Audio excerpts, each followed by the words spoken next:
Hey folks, it's your buddy Mike Messier. I will be joined by my buddy Gonzo. Adam's here already in the comments section. Let's see if I can get my light a little bit lighter. I'm trying to use the spotlight thing, but maybe I'll just go to conventional light. WrestleMania, here we go. WrestleMania Night 1 is in the books. Overall, I enjoyed it. Adam, let me know if the audio is okay with this, buddy.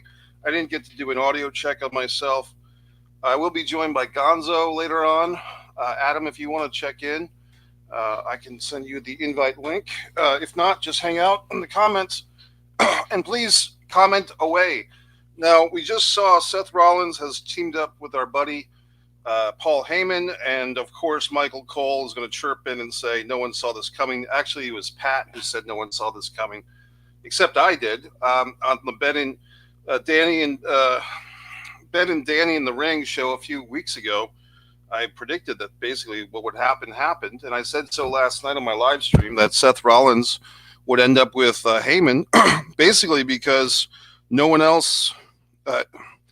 Seth Rollins is the only guy of those three that never worked with Heyman, so not to say that it was obvious, but I saw it coming, and that's fine. I mean, sometimes the best things in wrestling you can see coming, and I thought it was a nice end to the show. I think it was a pretty heavy babyface victory show.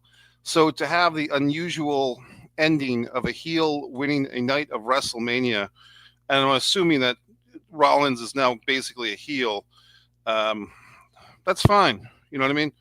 I'm looking up, I did watch the NXT show today. So if we have some comments on that, we can do that as well. If you're joining this, Mike Messier, you probably put WWE WrestleMania live reaction in your search if you're not familiar with me.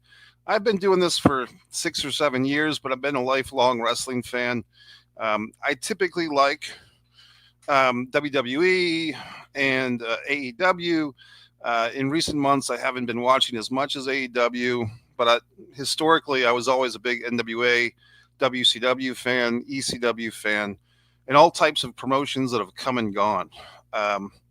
Let me know, Adam, if this audio is working, buddy. If you could put that in the comments, I'd appreciate it, just so I don't feel like I'm talking into a vortex. But yeah, tonight was, I would say it was good. It wasn't great overall. I think the main event, Seth Rollins, CM Punk, and Roman Reigns, I think that was a very worthy main event. Kind of felt like a typical WWE main event these days with a lot of false finishes and so forth, and kind of a swervy ending. But it was still very good. I wouldn't say it was the greatest match of all time, but I think I would say clearly it was the best match of the night. The main show, I don't think they did a dark match or a warm-up show match. I caught the very end of the warm-up. I was out doing some errands after the NXT Stand and Deliver and before the WrestleMania. So if there was a dark match on WrestleMania or a pre-show match, let me know what it was, as I hadn't seen anything. But as far as the show started with Jey Uso. Thank you, Adam. My audio is working good, very good. Jey Uso against Gunther, the former Walter. And apparently, I guess Gunther is going to have a reverse Undertaker thing. Maybe they can build on this. Like, perhaps every year, Gunther loses at WrestleMania. Instead of always winning at WrestleMania, he can always lose at WrestleMania. That might be interesting. I did hear Bianca Belair say that she said she's 5-0 already at WrestleMania. So are they working towards a little, streak for Bianca Belair at Mania? But yeah, let's go back to the first match. I thought we might see blood in this match. Well, let me say, I'm surprised that Jey Uso won the title because I was hoping he would win, and I was thinking they should have him win. But at the same time, I was thinking they should, but they won't. Basically, I was thinking that they would have Walter win, or Gunther win, especially when they put that match first on night one. I go back to WrestleMania 4 years ago, maybe 5 now, when Bobby Lashley beat Drew McIntyre with the full Nelson on the first night of the, I believe that was in Tampa, Florida. That was the first time they did 2 nights in a stadium with a live audience. So that must have been 2021 when basically Drew McIntyre, they just deflated him. They had him submit to Bobby Lashley in a full Nelson in the first match of Mania for that. Was that the WWE title? I guess it's hard to, all these different titles that WWE has, it's kind of hard to keep them in track.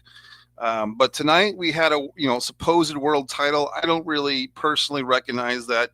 Gunther, Seth Rollins, Damian Priest, McIntyre. I mean, it had such a small lineage, but they're calling it a world championship. So let's just go with that for now. I thought that they should have Jey Uso win the title, because if he didn't win the title, it would be similar to when Booker T did not beat Triple H way back when at WrestleMania 18. So basically, you've put the babyface in a corner where he has to win the championship. Otherwise, he looks like a jerk. He looks like a failure. And I've said this before. I'm not the hugest fan of Jey Uso, mostly because on a personal level, I abhor drunk driving, and both he and his brother have been proponents of drunk driving. They don't seem to understand how to call Uber or Lyft, even with all their money and success. But I guess he hasn't had a drunk driving charge in a couple of years, and so he's doing well, and he's over. I mean, that's the bottom line, is that if you like him or not, or if you think he's a tag team wrestler, or he's too small or too boring, Jey Uso is a champion, and more importantly, he is a guy that the fans like. Today's the young people or the fans, they're into this guy. And so he got a title. And I think that's smart, because it's one of those things where, like I said, a certain type of babyface, unless they win the big one, the fans can't be expected to stick with the loser forever. Thinking back to Lex Luger, congratulations to Lex for getting in the Hall of Fame last night. But when they had Lex Luger win by countout at SummerSlam 93, the Lex Express was over, as in finished, as in not over, but done. And so there you go. Maybe I'll talk about the roadblock right now. Anyone that wants to comment, please comment. Let's see. NXT results. I'm trying to find the stand and fucking deliver results here. That started for me 12 o'clock. I think the actual matches started around 12:45 or 1. And I'm digging around the WWE.com, just trying to find stand and deliver results. It's always easier to find results when you don't need them in an emergency. But here it is, April 19th, 2025, Paradise, Nevada, T-Mobile Arena. It was, let's see, the first match, Gigi Dolan and Tatum Paxley. So this is kind of the goth chicks tag team with Shotzi, another kind of gothy wrestler. Defeated Cora Jane and Roxanne Perez. Roxanne Perez, who's one of my favorites. I do have a video on this channel I just recorded about a week and a half ago, which was 6 WWE wrestlers I actually care about, and Roxanne Perez was number 1. I also have her featured in my Florida Women of Wrestling photographs, which is, you can buy that on the Foreign Object eBay store. So Roxanne Perez, I'm a big fan of. Fatal Influence, Fallon Henley. She's the blonde, very beautiful woman. JC Jane is actually a personal favorite of mine, but I remembered that I made some notes. She had a couple of flubs today. Today there was quite a bit of flubs with the WWE wrestlers. I'll get into that more. JC Jane in this match had a few. They had Jasmine Nix with her, and Meta 4, Lash Legend, and Jakara Jackson. I'm a big fan of both of those ladies. Why am I a fan of some of these women wrestlers? I've gone to many WWE NXT house shows in Florida, and a lot of these women have appeared on them for a year or longer. And Lash Legend and Jakara are very good live at the house shows. In fact, I did a live stream last night, and someone said, Mike, what's a fantasy WWE match you would have right now with today's roster? And I said Lash Legend versus Jade Cargill. So this was a fatal 4-way tag team elimination match. I do like when multiple team matches or multiple singles wrestlers matches have elimination rules, as opposed to first pin win rules or first submission win rules. So I did like that it was elimination. Roxanne Perez pinned Lash Legend to get the first fall, I believe, and then somehow I think they basically went back to Cora Jade and Roxanne Perez turning on each other, so they were out somehow, and then it came down to the Goth chicks, Gigi Dolan and Tatum defeated Fallon Henley and JC Jane. Let me get to the two goof points of JC Jane in this match. One was not really her fault, the other one kind of was. This is kind of disappointing to me. Was it Toxic Attraction 2 or 3 or actually 4 years ago, which was JC Jane, Gigi Dolan, and Mandy Rose? Toxic Attraction was such an over group, which of course, Mandy Rose was doing her OnlyFans, I think it was, and she basically got let go from the company. Too bad, because Mandy Rose was pretty over too. If you think about it, Tiffany Stratton kind of filled the shoes that Mandy Rose was kind of starting for herself. Let's get into this. So basically, there was the tope is when someone like bounces off the far ropes and jumps through the top rope and the middle rope and jumps on everybody, right? And we've seen this. It's such an overdone move for probably the last 25 years in pro wrestling, going back to Nitro and the cruiserweight division, and the running tope, especially when it's more than one opponent. It's 5 or 6 people in a big cluster match, and they're all just standing there waiting like bowling pins to catch the flying opponent. I mean, if you think about it, why don't people just drop their arms and let the person flop and knock themselves out? I mean, if it was logical, that's what they would do. But in this one, JC Jane and someone else, like the person was running, I think it was probably Roxanne Perez, and JC Jane just blatantly kind of throws her arms out. Yes, I mean, if she didn't do that, Roxanne Perez or whoever was doing the tope would have landed face first and smashed themselves. But to me, it was just an obvious moment of non-logistical, nonsensical wrestling, wrestling that doesn't make sense. And that's when these wrestlers, and I'll dig into this as we go along, when the pro wrestlers these days are over choreographed, they rely too much on high spots, too much on high flying maneuvers. I mean, I'm sounding like a critic of wrestling here, but just they call it an evolution of wrestling. But to me, it's just getting to La Lucha Libre, which brings us to the WWE purchasing AAA La Lucha Libre. So this is getting pretty interesting. But to me, if you look at the Magnum TAs, the Tully Blanchards, yes, going back to the Crockett Promotions back in the 80s, there was such a realism to that style of wrestling. You have Ole and Arn Anderson working over somebody's arm for 20 minutes. And, there's just certain, I call them scenarios as opposed to spots in wrestling these days where, for instance, I think we had this with CM Punk and Seth Rollins tonight, where they just stand there and each guy throws a punch and then you just wait for the other guy to throw a punch. And it's just so goofy looking. I mean, I think that came from Japan because it used to be chops. It used to be two Japanese guys would just stand there and chop the shit out of each other. In fact, for a while there was a meme of 2 Japanese wrestlers just chopping each other's chest, and their chests are getting all fucked up. But somehow that kind of got watered down for the American wrestlers, and they just stand there and one asshole throws a punch at the other guy stands there and takes it and then throws another punch, and the fans ooh and ah, and it's just horse shit. It's just such an overdone scenario that we had a lot of that tonight. I mean, today and tonight, and maybe it's on me because I'm watching both shows in one day in one sitting, or, took a little break and actually took a nap after the NXT show because I was up till 5 a.m. last night watching Triple H's speech and doing their live stream. I'm actually dedicating this whole goddamn weekend to the WWE, so I hope they appreciate me, which they don't, nor do they appreciate any of the fans. Let's get back to JC Jane's other botch.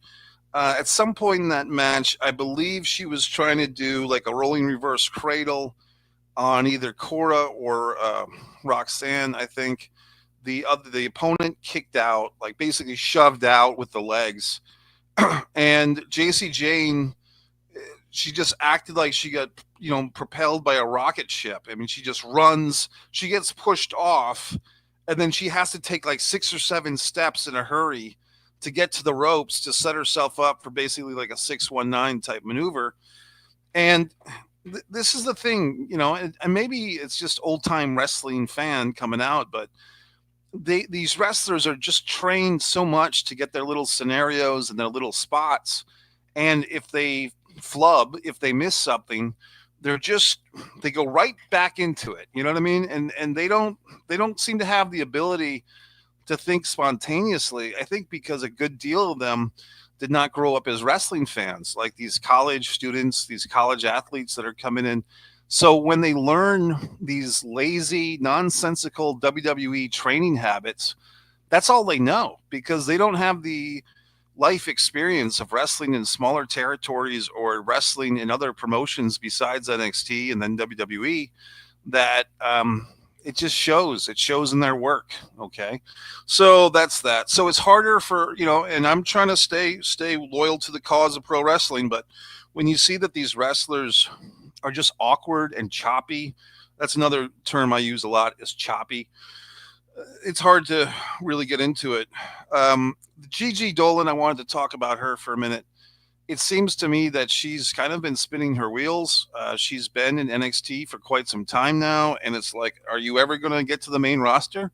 And I'm not really sure how it works with NXT pay wise. I think a couple of years ago, it was like the NXT people got like 70 or 75,000 or maybe 55,000 a year, which is not much. But if you're a single person in Florida, that's a pretty decent. You can get by on that, and maybe they've paid the payment has gone up for the wrestlers in NXT because if you think about it, they're really like training ground wrestlers with the idea that they're supposed to evolve and promote onto the main roster.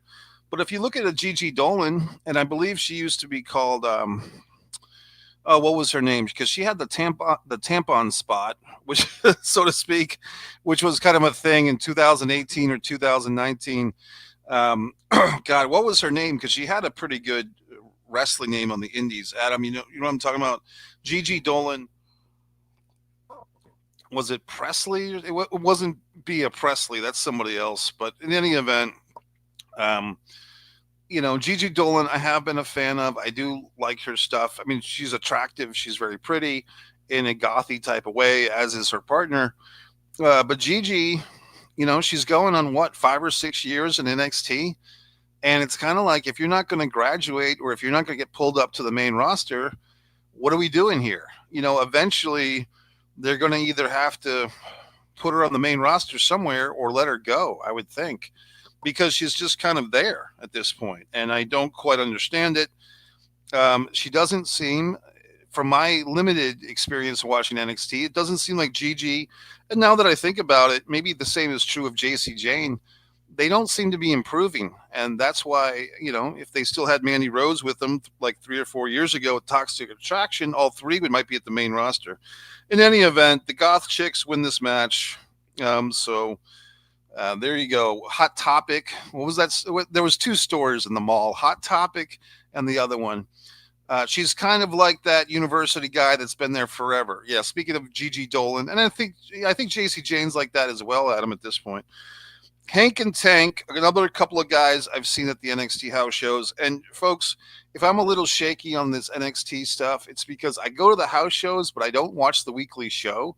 Why don't you, Mike? It's so great. Well, I just find that they do a lot of skits on the NXT shows, like a lot of segments. And I'm just not into the goddamn segments. It just feels like it's too sitcom-y. You know what I mean? So there you go. So the next match, Hank and Tank, Hank Walker and Tank Ledger. I did catch an interview that these 2 guys did somewhere on this. Defeated Fraxium, which I don't understand that tag team name. Oh, I see. It's Nathan Fraser and Axiom. It's a combination of the names. It's dumb.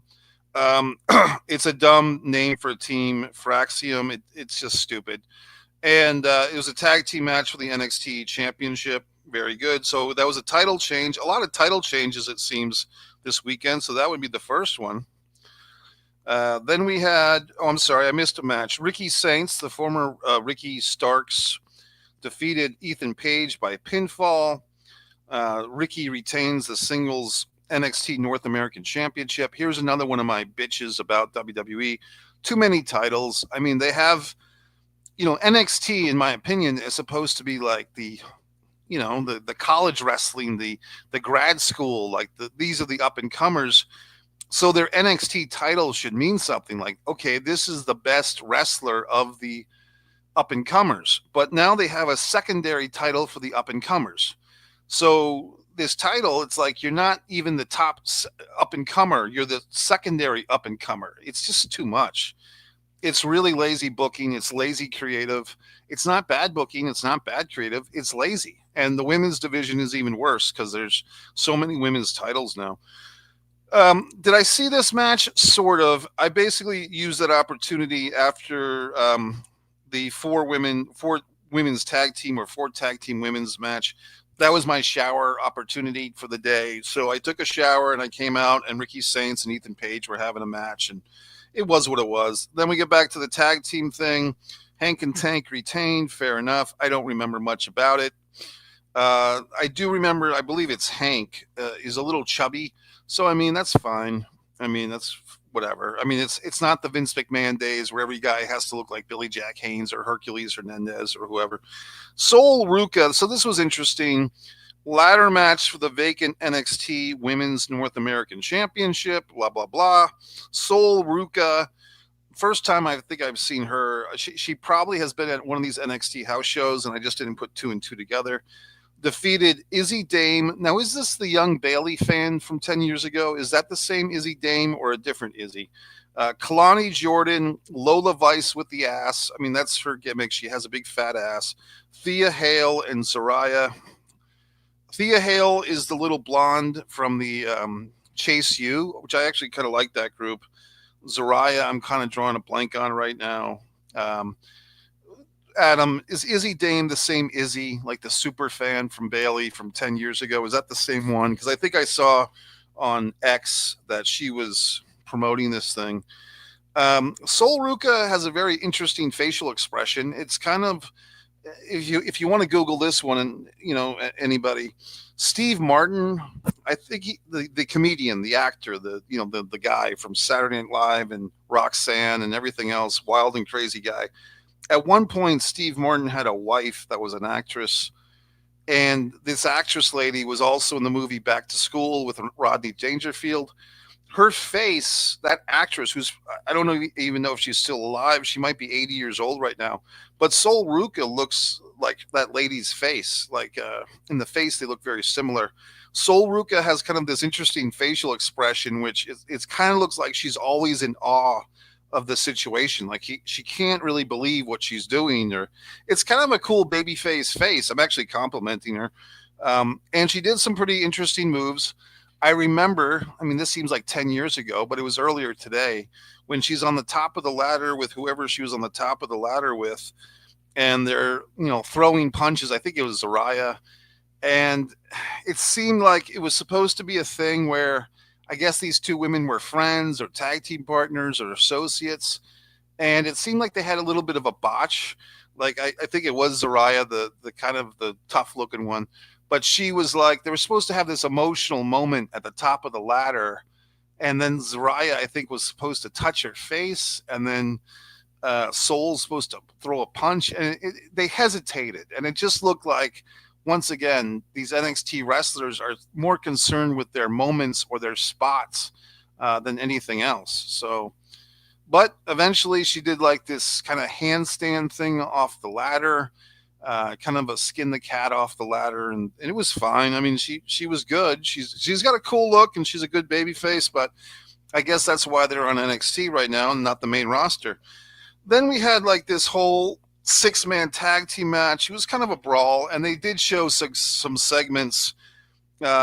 Basically, there was some foreshadowing here with Stax turning on Tony D'Angelo with the kick in the balls, and it was fine. I mean, once again, if you look at it, you could see that there was a little bit of hesitation The other thing is like, okay, there are crowbars in the match. Like, no one's just going to say, oh, yeah, that crowbar could kill somebody. I know it's pro wrestling. I know it's WWE. And we've had things like sledgehammers and stuff. And it's just interesting to me that whenever there's like a crowbar or a baseball bat or a sledgehammer, nobody just whacks someone in the temple and kills them. You know what I mean? It's always like, oh, here's a crowbar, just jab it into my belly, not don't smash my face with it in the nose and bust my nose open. But in any event, it was a 6-man tag, 13 minutes and 13 seconds. Probably that's the most interesting thing in the match is the time of it. And they did do a heel turn. I did like Adriana Rizzo's flying leap. I mean, she had one little spot in the match and she looked fantastic. She looked basically kind of psychotic as she's jumping off the top rope. And that's the thing. Like, she looked really cool doing that move and she got a lot of airtime and she got a great height on it. So credit to her. Then we had this match. So Stephanie Vakor, they're just pushing her like crazy. I guess the thing a while ago, a few weeks ago, she won both titles. I'm not even sure which champion she was. I think she was the NXT Women's Champion. Then, of course, you have an NXT North American Women's Champion. But in any regard, she had merged these titles with the victory of her Julia. The match wasn't that great. They thought Julia was injured going into it. And then it turns out Julia wasn't even that injured. And so now she's back. So it was Stephanie defeated Julia, Jada Parker, and Jordan Grace.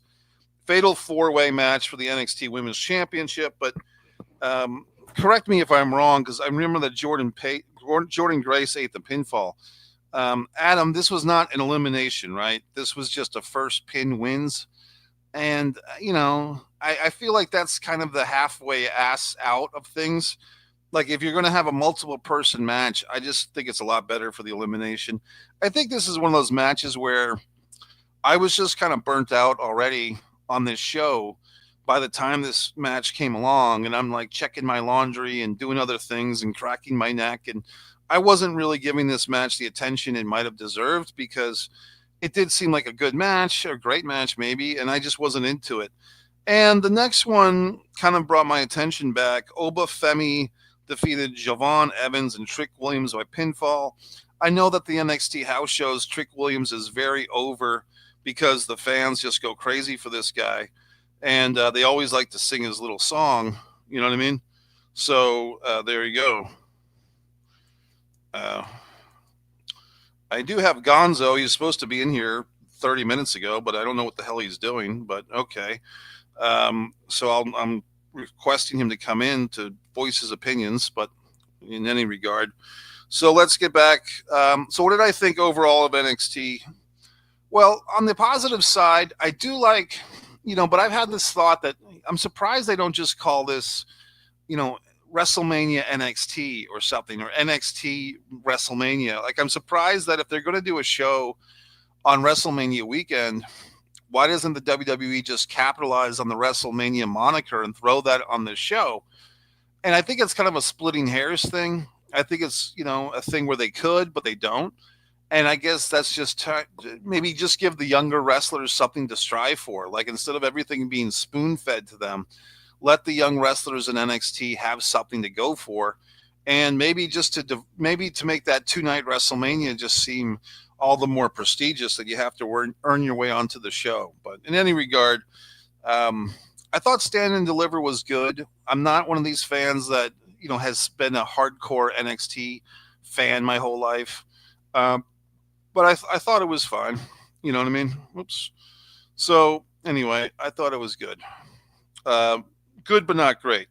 Now let's get to tonight's action. And maybe before we do, I'll ask a question. If you guys have any thoughts or any questions here, then chime in. I might bore us, or not bore us, but I might play a little momentary video here just to kill some time because I want to do something real quick. I will find a little wrestling video and I'll play it and I'll be right back.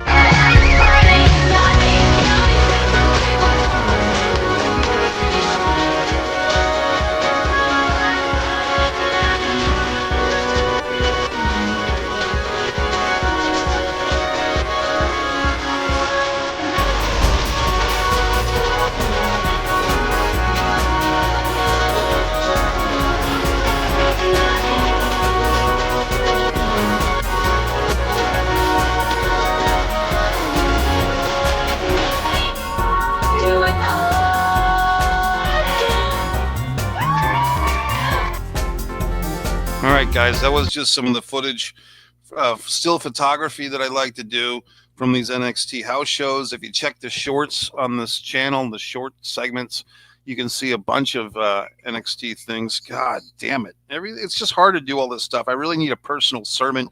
I need a Virgil in my life to help me do everything.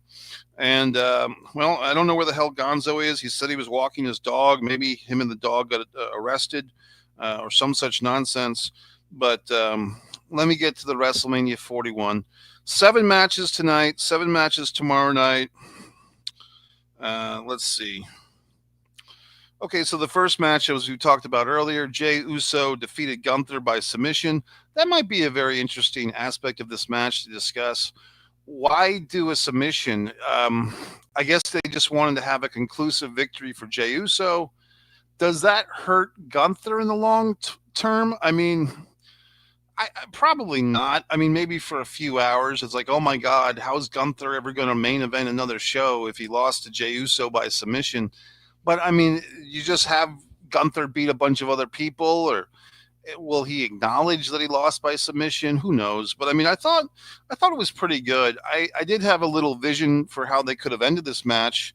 You know, say that Gunther was really beating the crap out of Jey Uso, maybe even had Jey bloodied.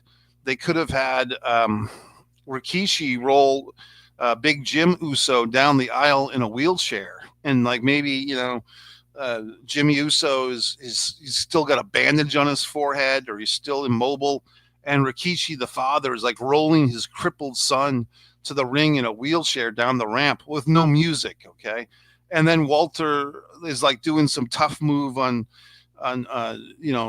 Jey Uso, and Jey Uso sees his crippled brother and his aging father at ringside, and then he powers up and then he beats him. But it wasn't that dramatic. They did have Jey Uso win the title with, I believe, 3 splashes in a row. And Adam is kind of agreeing with me. Gunther getting beat by a sleeper hold basically was weak. Now, do you think it was a weak finish, or do you think it makes Gunther look weak, or both? I mean, I did feel it was a little anticlimactic, and this is just the old school hardcore fan in me. If they were going to do blood on NXT on Raw, a week ago, 2 weeks ago, why didn't they do blood here? You know what I mean? I don't quite get it. I mean, maybe that's too violent to have a big bloody thing on the first match of the first night, but this feud, if anything, dictated it. So Gonzo has. Hey, Gonzo, how's it going, buddy? Bro, can you hear me? I can hear you pretty well. I don't know if you're using headphones or just your wonderful voice is permeating without headphone magic, but how you doing? Good, man. How are you? I'm good, buddy. So, Gonzo, I did watch NXT Stand and Deliver, and I went through a match by match. Did you watch that this afternoon? No.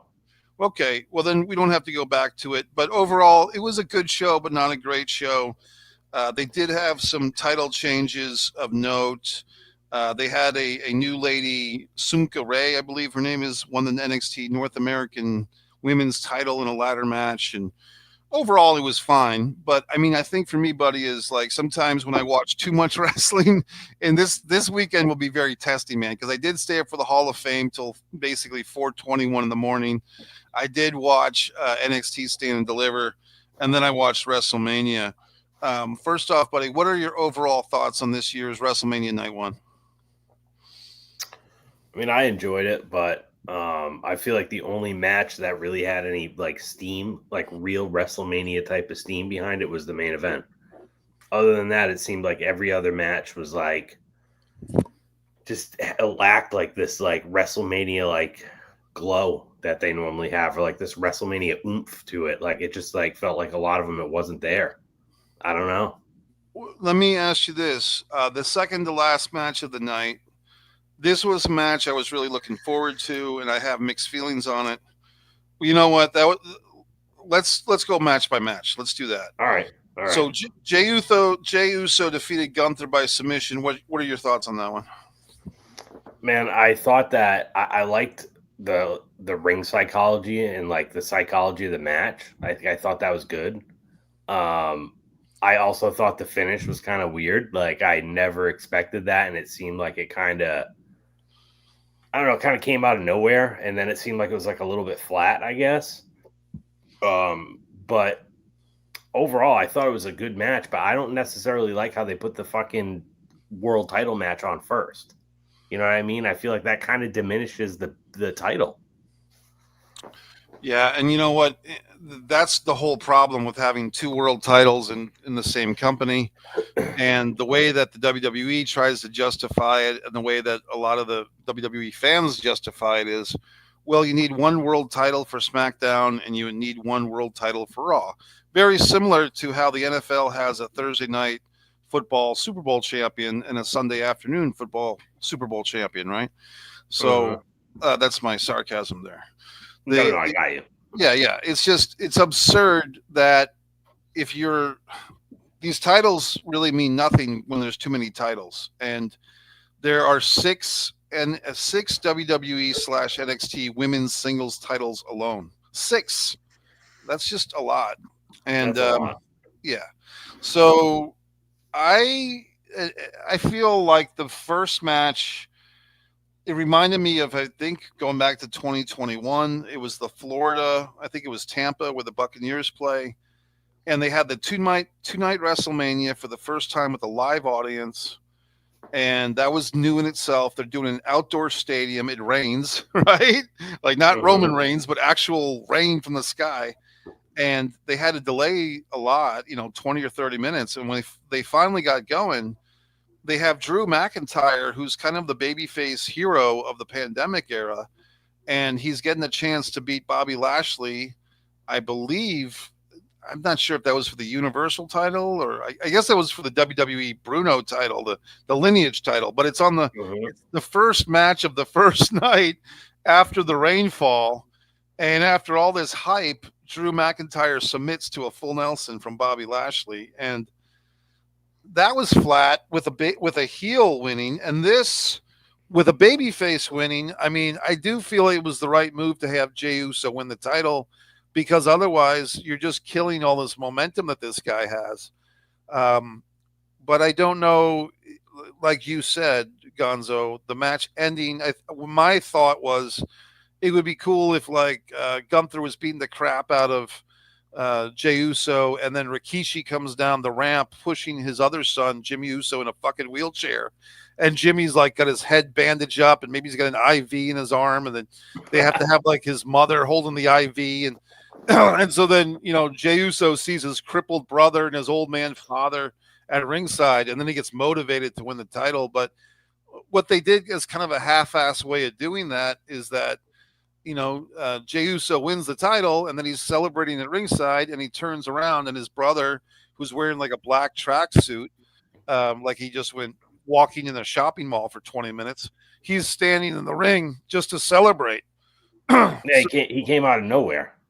And, like the thing was too, is like, and I've heard a lot of the people online talk about this too. And it seems like with Gunther, they like, to me, he just seems like the type of guy that should be like just mostly dominating a lot of his matches, unless he has like, maybe a big WrestleMania match or a big pay-per-view match or some type of like feud that, goes on for a while and then finally comes to a head, whatever, something like that. Okay. But it seems like they just had him on SmackDown like a couple of weeks ago against like some hometown guy when it was in a different country. And that guy like was whooping his ass a lot of the match.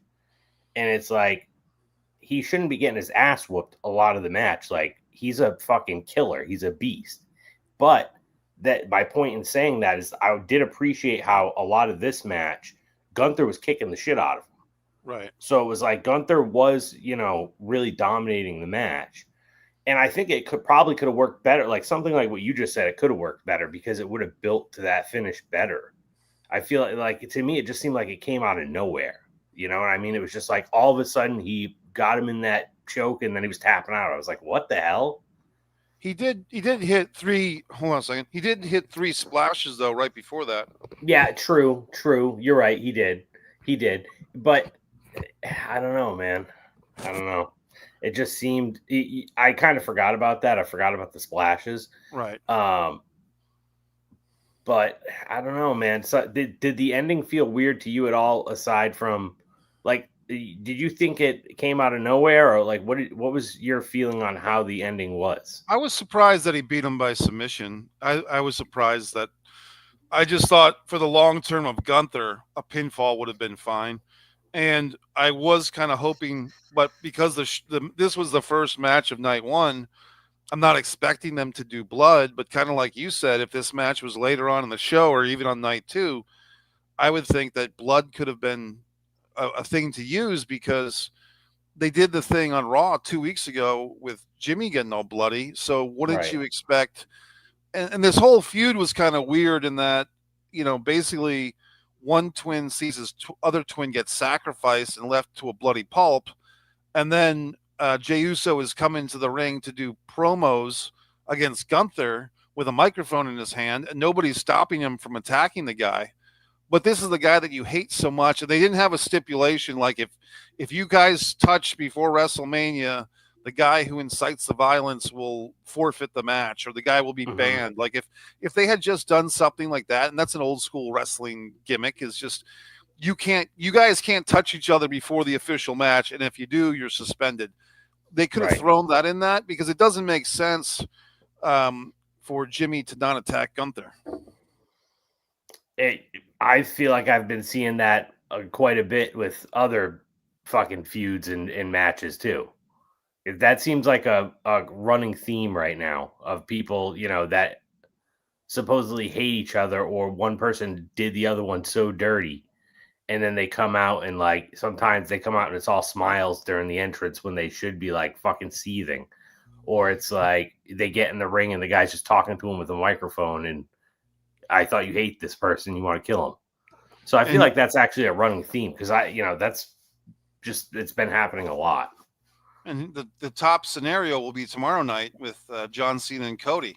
Like Right, right. he just brutally betrayed you, and now it's been a debate. I have liked their debates, but we'll get to that later. We'll look at night Yeah, two.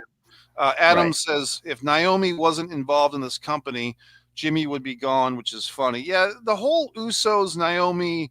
I mean, these guys have had a lot of DUIs and arrests. I mean, I give them credit. It's been a couple of years since either Uso has had problems with the law, but as a guy that was hit by a drunk driver, 10 or 12 years ago, I didn't.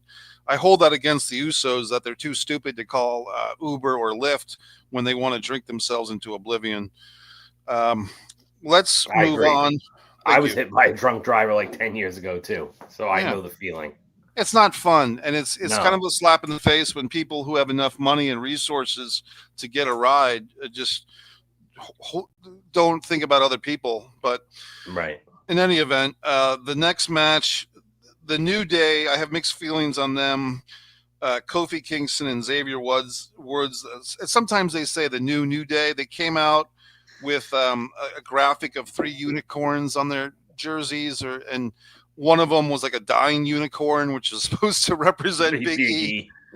And they defeated the War Raiders. Now I want to make sure I get the right one, but Eric and Ivar for the title. I believe is Ivar the one with the beard? Yes, I think so. Yes, Okay, so pretty sure. Ivar. And I was pretty sure that this was him, but I did do the research.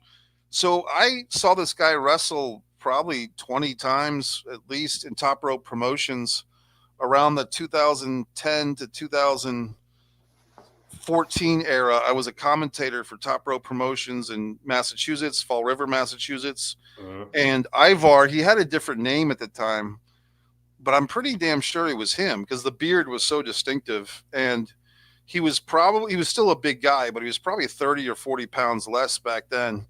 He's 41 years old now. And so he's Really? been doing this Wow, for, wow. yeah. I didn't know those guys were that old. Yeah, they've been around, and I mean, I looked at their Wikipedia during this match, and apparently one of their big matches was against each other somewhere, not in Oh wow, WWE, but somewhere else. wow. Um, so this is a title change. We saw, I believe, 3 title changes tonight. Cole screwed up, and he forgot about the U.S. title change. He said there was only 2 title changes during the Charlotte match. But in any event, what do you think of this match? First off, 9 minutes and 15 seconds. I felt like I could take it or leave it. I was. I think that the New Day has a lot of potential as a heel, like a little heel group. I Right. think that they should get Big E involved more somehow because I feel like that will make it that much better, and then they can get way more heelish out of it and get way more heat out of it. But I think that they're good at as being heels. I think it's a good move. I think they need to put more behind it. So I do think they probably should have won, but the match itself was just, whatever. I could take it or leave it. It was a pretty good match. It was, but again, kind of lacked the oomph. I feel like that a lot of WrestleMania matches would have. Here's a theme or a thought. The fans were so into the yeeting. I feel like the fans popped themselves with the yeeting. Probably, dude. Probably. And when I say pop, I think back in the old days, pop meant like this is the biggest reaction of the night that everybody's been working to. Like this is, it used to mean like there was one pop a night when the Right. fans had their big emotional let going, like when Dusty But beat peak. Tully Blanchard, or like the main event, right? Like the big moment, right? And now it's Yeah. like every match has 20 pops. Right. So, but I think that the Yeet stuff backfired because everybody in 60,000 people, whatever it was, but they're all doing this horse shit. They're all doing and good for them. They're having a good time. But I think they were kind of emotionally over it. And it took 4 or 5 matches because the crowd kind of went dead for several matches, in my opinion. And I don't, I agree. yeah. I Um, agree. But that was funny. The crowd they yeeted themselves. Oh, so that was good. here's my thing with Ivar. I thought he did really well in this match, and I don't know if you or anyone will take the time to rewatch it, but as a guy that's probably 340 pounds, if I had to guess, and if you look at him, he looks like a 41-year-old, dad. I mean, he's a bulky guy. He's not shredded, but he's moving around pretty goddamn good for a overweight 41-year-old guy. He really, to me, shined in this match. He was doing a lot of aerial stuff and flippy floppy and stuff like that. But I mean, that's one thing that I took away was just thinking that Ivar looked pretty good in there. Dude, I'll tell you what, man. Now that you mention that, I love that spot where he had them set up against the apron and he ran and did like that splash on both of them. That's a great spot because that looks like he's really fucking pancaking them like badly. Yeah. And you know who Ivar tonight reminded me of? A wrestler that, as far as I know, is not booked at WrestleMania. A guy that I think is overlooked. You want to guess who? Bronson Reed. Close. Otis. Oh yeah, dude, Otis. He's very overlooked, man. He's great. I And don't. it's not for me. It's not even like he's good in the ring, but dude, character wise, like he's hilarious, dude. And I feel like he can do. They could have some really good stuff with him. I was talking about Mandy Rose and Toxic Attraction, and it's hard to believe, but that was like 5 years ago at this point when Mandy Rose had like Gigi Dolan and JC Jane, Right. and they were kind of like the hot action on NXT. Like they were like the one thing that everyone loved on NXT for a while. And Mm-hmm. then when I guess it was before that in 2019 or 2020 when Mandy was still on the main roster and she had like this affair with Otis and people were into it. The Beauty and the Beast, the hot blonde Yeah, chick who's, and Otis even won Money in the Bank, if you remember that. I do remember that actually. Yeah, I Yeah. do.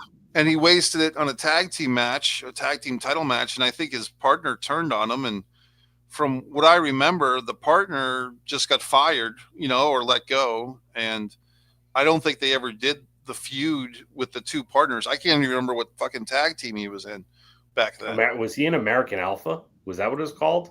No, that was Jordan. Wasn't that Jason Jordan and the Oh, other guy right, at that table? right.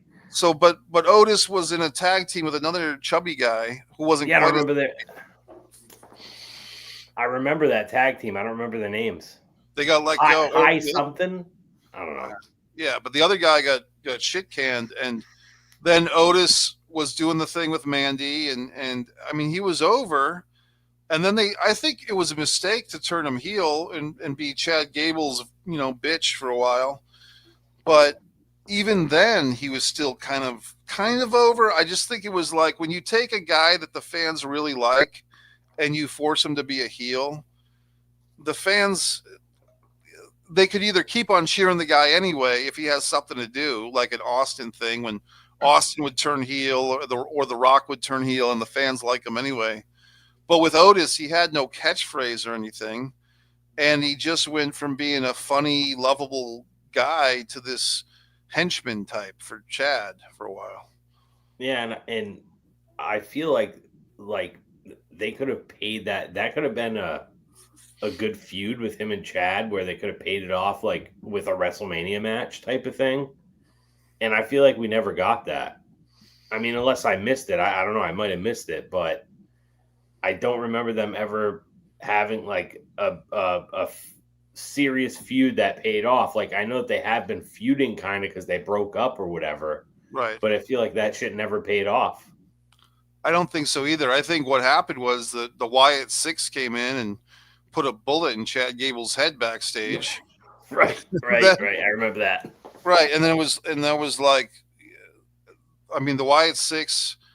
It's one of my possible predictions for who Randy Orton's going to fight tomorrow. It could be Uncle Howdy, but we'll get to that later. Um, Third match. In any event, the NXT, I'm sorry, the new tag team champions for the 12th time, I think. They've had some version of the title. Here's what I would do with the New Day. I would have them with the titles say, we have decided with our New Day that it was always the three of us. It was always three members of New Day. We cannot have this title reign without our wonderful third member. And here he is, our third member of the New Day. And out comes Ridge Holland. And Ridge Holland was the guy that injured Big E, right? That would be good. That would be really good. That would be great. Yeah. So they got Ridge Holland. He's the white stiff guy who broke Big E's neck. That would be great, bro. Yeah. That would be great. Is that guy in NXT now? Yeah, they've demoted him because I've seen him live a few times at the house shows, and Right. I mean, it's like one of those things where I'm assuming Big E is done, because if he wasn't done, he would have come back by now. Maybe he just doesn't want to wrestle anymore. I'm starting to think that maybe he's medically cleared, but he just says, fuck it, I'll just do commentary. Like, why get hurt? You know? You never know when you get because the way he landed on his head was pretty fucking brutal. So I wouldn't blame him if he wouldn't want to wrestle anymore. Yeah, but I think if they put Ridge Holland in, that's just cheap heat. It's great. You have a big dumb guy, and you play off the race thing a little bit. It's a big dumb white guy who hurts your buddy. It would be good stuff. It would. Yeah. This tag match, Adam has chimed in again. This tag match could have been on SmackDown, not a Mania level match. And Otis was basically Rikishi and Too Cool. Good point. And I mean, I think Otis, like Rikishi was popular, Otis was popular, and I don't mind when they have a guy be a comedy guy or a lovable guy. I mean, Hacksaw Duggan was kind of that type of lovable brawler. So I mean, but I don't know. Now we get to a match that I think was pretty good, but it did have a moment that sucked. And when I say it was pretty good, it was also a wardrobe malfunction death match. Both ladies were struggling with their outfits. Probably not their fault, but just the seamstress or whoever, I think, was trying to be too sexy with these ladies and forgot, function over fashion. And there's going to be some screenshots and memes because Jade Cargill defeated Naomi by pinfall in 9 minutes and 20 seconds. What are your feelings on this match?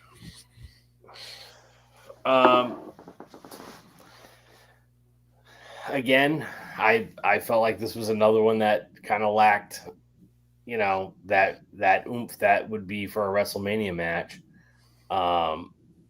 It was good. I felt like it was, Jade was the person that should have won, and but again, yeah, I don't know. I feel like this one was a little flat too. Did you? I mean, maybe I'm just a pervert here, but I noticed that both women had a lot of issues with their tops, and there was some nip slips, especially with There was Jade. nip slips. I didn't Yeah, even see that. when Jade's leaving after she wins, there's aora. I mean, it was just a thing where they were both visibly upset by it, and I felt for them. Because look, women's bodies are different and they have more things to kind of be aware of, breasts basically, and Right. I felt like it sucked because I think it's just a human thing where if you feel like you're being exposed, so to speak, especially in the modern age of screenshots and perverts and weirdos, these women are trying to compete at Wrestle fucking Mania, and their outfits were just designed so poorly to be really sexy and flashy.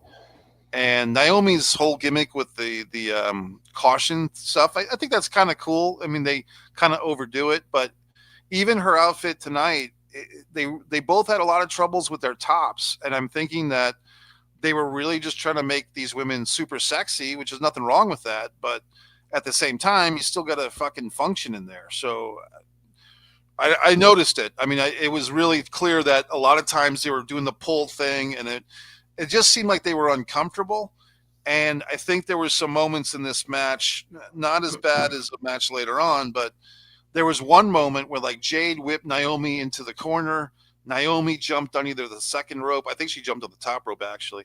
And Jade was just standing there waiting for Oh Naomi to yeah. jump on her. And fucking I don't know if it was Barrett or Pat, but they tried to cover on commentary. Oh, playing possum. It's like, no, this is another example of the wrestlers, and the women wrestlers are guilty of this a lot, but so are the men, but the women more so, where if they don't have their little scenario working out perfectly, they really don't. They freeze in the headlights. Like they don't know how to fucking wrestle if they're not doing their predetermined segments. Yeah, I to me it seems like they're trying to be at the spot that they need to be at or in the position that they need to be at too fast instead of kind of letting it like marinate a little bit and maybe like being a little bit slower about it or whatever. Like if somebody's going to jump on you, if you're just looking out of the corner of your eye, which they always are, you could time that better. But it seems like and like you said, the men and the women do it. It's like they all do it, or a lot of them do it. Um, but it seems like like back in the day, I feel like you didn't see that much. They kind of just like let it marinate a little bit more, and like they were like slower about it, and then the dive spots from the top or the dive spots over to the outside of the ring or whatever, they always looked a lot more legit. And like what you're saying, it's they do that all the time now, There which was, is a little bit unfortunate. yeah, there was some. I mean, to me, this Mania between NXT Stand and Deliver and Mania tonight, there was a whole lot of times when someone would jump off the top rope and the opponent would counter. Like a lot. Like a lot of times, some asshole is jumping off the top rope, and the other asshole is, I'm going to hit you with a stunner, or I'm going to hit you with a fucking cutter, or I'm going to punch you, And Hmm. I mean, that used to be a big thing when Ric Flair would do that once a match, where he would go to the top rope and Hulk Hogan or Nikita Koloff would slam him off the top. And we would see that every Ric Flair match for a decade or two. But now it's like everybody's jumping off the top rope. It doesn't seem to really work for them, for the person who jumps. Right, right, right.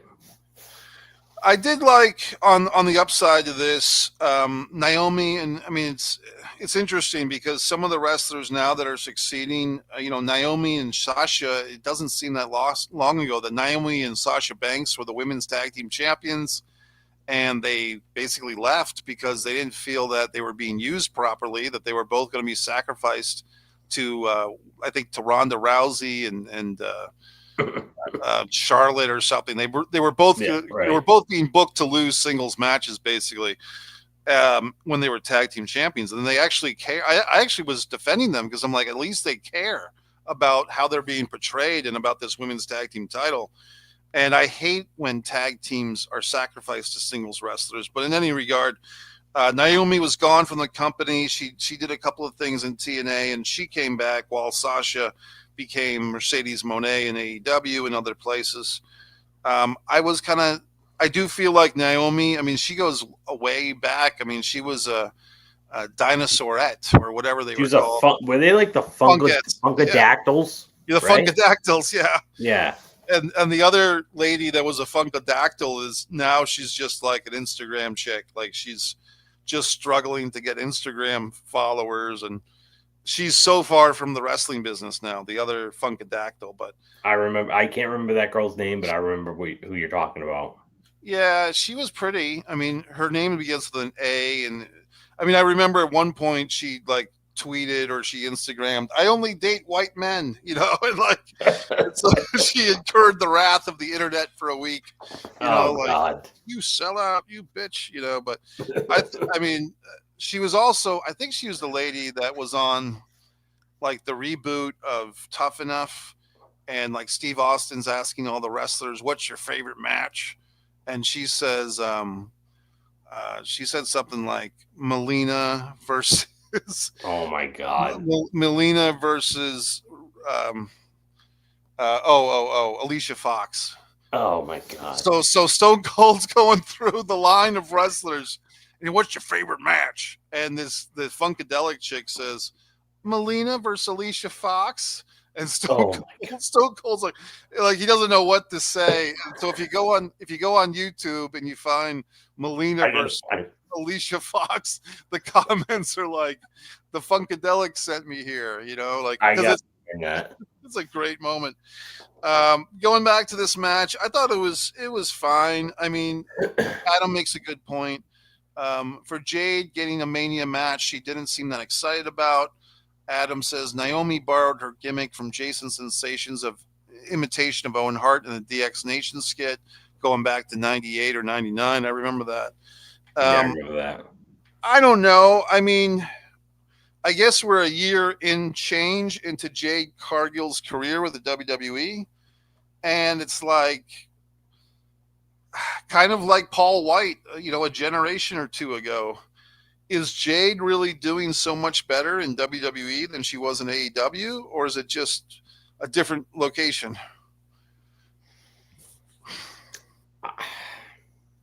Honestly,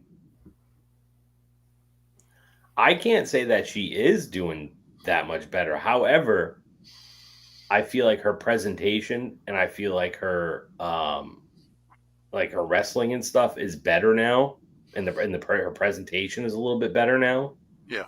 and she looks like more polished now.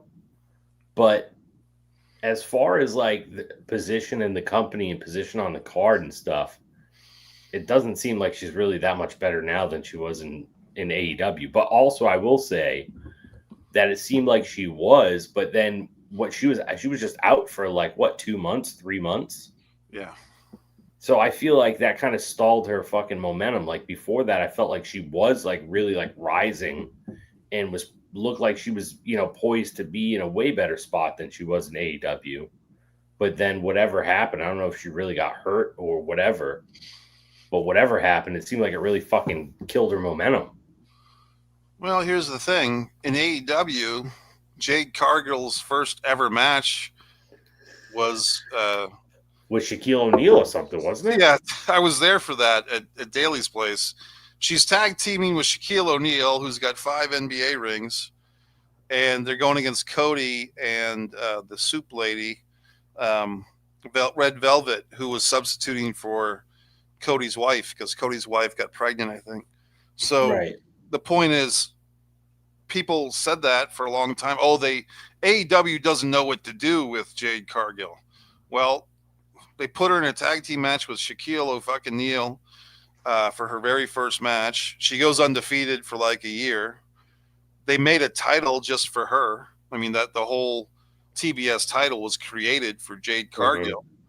And she beat everybody. And then when she finally was getting ready to leave, she lost 2 matches clean and she was gone. So Right. I don't understand. I never understood it. It's just that, the territorial pissings, the tribalism of wrestling fans, which, well, the AEW didn't know what to do with her. Well, they did. I mean, I think they did as much as they could for her, for anybody. And she always had great entrances. If you remember on the AEW pay-per-views, that became a thing. Like, how's Jade Cargill going to come to the ring? What outfit is she going to wear? Like, she got the star treatment. And the fans were always saying how much better she would be with Vince or WWE. And not really. It's kind of just like she's the same thing, and there you go. Yeah, I would agree with that. I think like the only other angle that I would look at it from, where I feel like the other side could like does have a point, is I feel like for her being there for a year, it didn't seem like they got her to improve that much in the ring and stuff. To me, it seemed like for the whole time that she was there, it seemed like she only got like a little bit better in her matches. Even though I feel like her matches largely most of the time she was dominating people, like beating them in, a minute or 2 minutes or whatever. But I think that, WWE has done a better job as far as like she seems better in the ring now and she just wrestles better. But I would say that's the only thing that AEW probably really didn't do that well with her, was to just get her more seasoned in, and maybe that has nothing to do with AEW too. That's the other thing. Who knows? That might not have anything to do with them. That could just be on her. So, well, AEW at the time that she came in, because during the Shaq tag team match and after that, they were still in the middle of the pandemic era, and they weren't doing house shows. They did during the pandemic era. AEW did one house show at Daly's Place that I was at as a fan, and I have most of that show on my my playlist. I've got a whole playlist to AEW. The House Always Wins, and Jade was on that show as well, and I just think that the timing was such that they weren't doing a lot of stuff. And also, one thing that AEW, as far as I know, has never had is they don't have an official NXT type of feeder system. They have, right. They basically, Dark was their NXT for a while, where they would try people out and stuff, but they didn't really train wrestlers. I think who's the guy? It was Cody had his Nightmare Academy, and then the other wrestler that was kind of like a behind the scenes guy in AEW with the short brown hair. QT Marshall, I think. Yeah, QT right? Marshall, exactly. He's a trainer. So they do have some training schools associated with AEW, and they do scoop up, I guess I'm thinking mostly of the pandemic era, but they had some schools in Florida that they would get people and stuff. But I just think that Jay Lethal has one that not far from me. Okay. Like 40 minutes from me, I think Jay Lethal has one. And what's that other guy's name? Matt Seidel. He's got one too, not far from me. So Matt's a lot of the wrestlers have shit like that in Florida in general, it seems like. Yeah, because Florida's good for the taxes and stuff, so the weather too. Yeah. And Matt Seidel, I think he was in AEW briefly. His big thing was he came in like a battle royal and like flubbed his entrance. Was his name Evan Bourne at one point? Yeah, that was his WWE name. Yeah. Okay. And he was in WWE for a while, for I want to say 3 or 4 years on the main roster, at least. He was tag team champions, I think, with Kofi Kingston. So they did some stuff with him. They did stuff with Evan Bourne. Okay, going back to tonight, we had 7 matches. The next match, so far in match 1 and 2, we've already had 2 title changes. Right. The third match is a women's.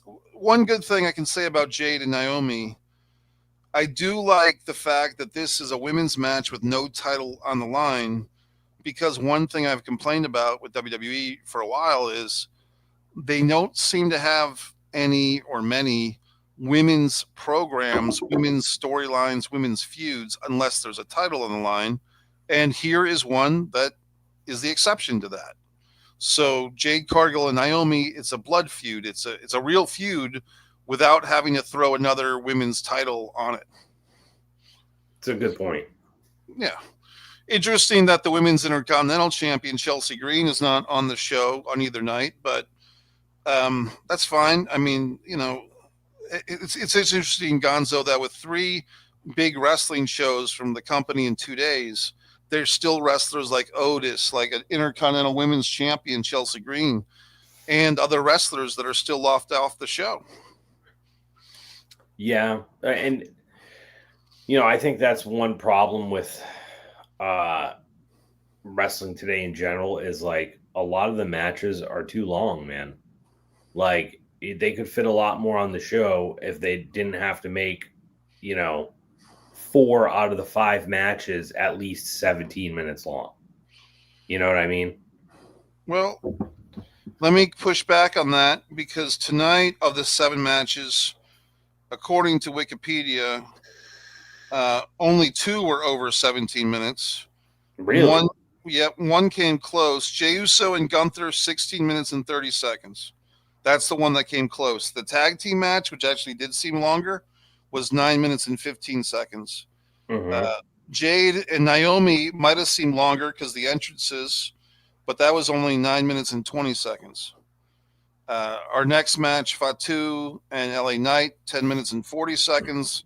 Grande Amaricano and Ray Phoenix, 7:55. Tiffany and Charlotte, 19:05.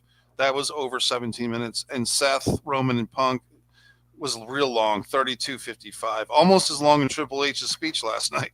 Dude, it's kind of weird because it's, I don't know why, but it seemed like some of those matches were longer than they were. Because and typically that's not a good sign. That means that the match felt long, and if it wasn't, but it felt long, that's not good. Right, right. So let's get to Jacob Fatu and LA Knight. Here was a thing where LA Knight's the defending U.S. champion. It's a singles match. Jacob Fatu, I believe this is his first Mania official match. I think last year he was a Roman henchman. I'm not sure if he was there a year before that to be a Roman henchman against Cody in those 2 matches back to back. But basically, Jacob Fatu had a lot of fan support, as did LA Knight. What did you think of this one, Gonzo? I liked it. This was the first match on the show that kind of hooked me in a little bit more than the other ones. I thought that they had some good spots in this match.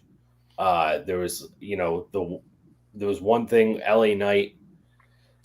I don't know if I can't remember if Fatu jumped off the top and he caught him in a move, or if he ran up the thing and then caught him in a move off the top or whatever. But there was a couple of spots in this match, and that one in particular that I thought were really good. And yeah, I think that both of those guys are really good, and they usually always have solid matches, both of them. Especially Jacob Fatu brings like a certain sort of viciousness to it, where Right. it seems like he really is like trying to kill people, which is it's good. So I mean, I really liked this one, and I felt like he kind of not that he needed a title, but I think it's going to help him. This there's some interesting stuff. I agree with what you just said on all of it.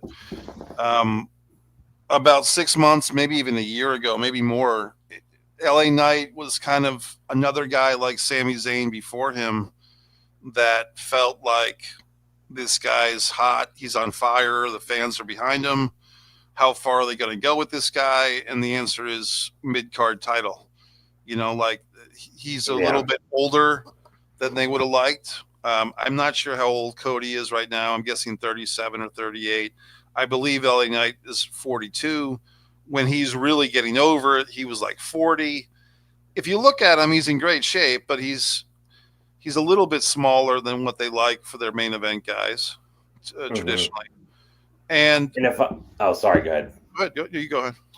No, I was just gonna say, if I'm not mistaken, was he not in the United States title thing last year at WrestleMania 2? LA Knight? I can't remember. I remember that I think a year ago and change, he was in a 3-man match, I think with AJ Styles and Roman Reigns at like the pay-per-view. Oh, I like remember that. Yeah, I think that was Roman's last successful pay-per-view title defense. I Was remember over that. LA, like, and that was probably when LA Knight. Even then, he was a little bit past his peak, with popularity. And I think now he's just become another guy who's over to an extent.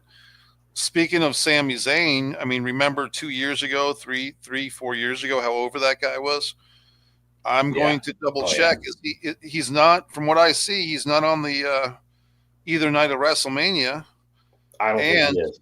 right, and also, he's not injured, is he? Sami Zayn. I don't think so. He got his ass kicked by Kevin Owens on that pay per view a month or two ago. Yeah. But now Kevin Owens is injured, so I don't know if they were trying to say that Sammy was injured, and that's when Randy Orton came back. I mean, I guess they could have Sammy be the guest opponent or the mystery opponent tomorrow against Randy. That would kind of make sense, with the history of Owens and Sami Zayn. They could have Sami Zayn going against Randy, but if not, it's like here's another guy like LA Knight, Sami Zayn, who is over. The fans love him, and then if he's not in the cards for who they want to promote at the time, they're not going to promote him at the time. Well, and the thing is too is it seems like I don't know if it's like just kind of like a weird like trope with wrestling or wrestling fans or whatever, but it seems like a lot of times when guys are really getting over or whatever, it immediately then they become associated with getting a title. And I feel like certain people don't even need that. Like Sami Zayn doesn't even need a belt. And he could just be a part of like really good storylines. He's already proven that he can be good in character. He can cut really good promos. And he's plays it well in storylines that could be in depth. So it's like I feel like Sammy could just ride off great stories and have really good matches and really good feuds and doesn't even really need a belt. And I feel like a lot of like even LA Knight, I feel like could be like that too, where it's like he doesn't even need a belt if you just put him in a good feud with great stories, you know? And I think that's where the WWE, maybe not so much now, but back 2016, 2017, especially, they were lacking in great stories. And I mean, the other thing about this match, or one of the things was, it really seems like Jacob Fatu has jumped the line as far as Samoans over Solo, right? Yeah, Like his, yeah. And and I I think don't think Solo's on this card either, dude. he Right? escorted Jacob Fatu to the ring tonight, Oh, and right. that's about it. So Right. unless he's Randy Orton's mystery opponent, which again would kind of make sense, it might be flat, but I think at least we can say this. I think most people would agree that Jacob Fatu is in the ring at least more entertaining than Solo. I would agree. Right. And at least here's a situation where the WWE is promoting the better wrestler. You know what I mean? Like Right. if you got two Samoan bad guys and one is better than the other, they're doing the right thing by promoting the better of the two. So Yeah, and he's definitely I think aside from Roman Reigns, he's the best wrestler out of the Samoans. right. He's a better wrestler than both of the Usos. He's a better wrestler than Solo. And then he's a better wrestler than the other guys, Tama, Tonga, and whoever that other guy is. Did you watch the Conrad Thompson Ric Flair's last match pay per view? Yeah, I did. Yeah. Do you remember that Jacob Fatu was on that show? Yes, but I don't remember who he went against. He was, I think it was for the TNA title, and it was the guy with the headgear who just went to AEW. Like in the last week, he just signed with AEW. He's got he's kind of like. Go ahead. I think I know what you're talking about, but I can't remember what the fuck his name is at all. He lost. He went to AEW and he lost his first match in a tournament. Oh, okay. And he was like Mr. TNA for a year or two, and basically him and Jacob Fatu had a really good match on that Flair thing. But Jacob Fatu at the time, it's like, oh my god, how can this guy move so well when he's overweight? Because he kind of had that like early Yokozuna look where he was very bottom heavy, like just a It's like big fat. Umaga. Yeah, like but now Jacob, I think Jacob, to his credit, is in the best shape that he can be. Like for his body size, he's really Yeah. in good shape, and he just looks like a tough guy. Whereas before he looked a little chubby, especially like on the bottom half of his body. But in any event, I thought it was good, and I thought like I just thinking that Jacob Fatu a year from now, maybe less, I can see a day where Jacob Fatu is a top baby face, if not the top baby face, because I think the fans like him. He's never done anything to placate to the fans, yet you can tell tonight, especially, but other times, the fans really like Jacob Fatu. And I think if they construct a storyline around him, maybe he interacts with guys like Roman or Punk or The Rock or however they can elevate Jacob Fatu to the main event level, which is not too far away now. If he's got this singles Mm-hmm. title, then basically the way that I think of it is, how do you make a really bad guy a good guy? You introduce a new character who's even a worse bad guy or a better bad guy. Like if there's a scumbag, you find a better scumbag. And I mean the best. It's such an old school '80s reference, but when Roddy Piper was the top heel in the WWF, he went away for a while. They took Piper's Pit off the air and they replaced it with the Flower Shop with Adrian Adonis, who was doing a flamboyant gay character at the time that AIDS was a big thing. And, gay people were not in fashion yet in 1986, Mm-hmm. right? So they Mm-hmm. basically played off homophobia. They played off everything. And Roddy comes back, and Roddy, who had been the top heel, comes back, and there's a new top heel, Adrian Adonis with the Flower Shop. And then they have Piper try to reclaim the Flower Shop, and they hurt his leg. And we were off to the races, and Roddy Piper went from the top heel to the top babyface right next to Hogan for a while. So with this, it's like, how do you turn a guy like Jacob Fatu babyface? You elevate someone else to be a better heel. I don't think that would be Solo. I think it would just be too predictable if it was Solo versus Jacob Fatu. I think you have to have a different. I think they would probably do it with Jacob getting turned on by the other Samoans, and then he turns babyface. I think it would be more interesting if they somehow got Jacob Fatu in a storyline with non-Samoans and turned him babyface there. I agree with that. 100%. I agree with that. And the thing is too, is to go back to what you said too, is like, you said he hasn't really placated to the fans, and the fans are behind him, and I think it's just because he's believable. He's one of those guys that's really believable, and I feel like maybe not all of the fans, but a lot of the fans tend to gravitate towards the people that are very believable. Exactly.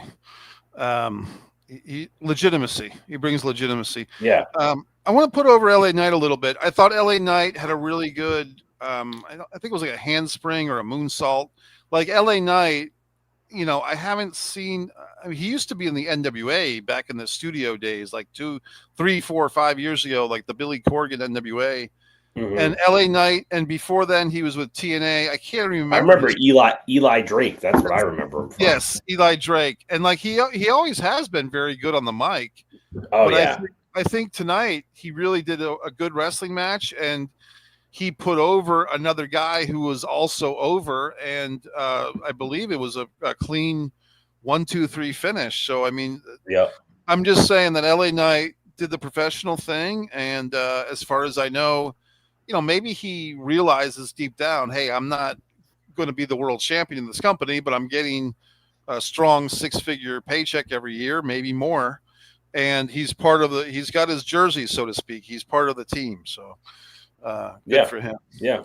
And I mean, I think he could easily be in a world title conversation. Maybe not the WWE title, but world title, like that Jey Uso Gunther title, I feel like he could be in that conversation for sure.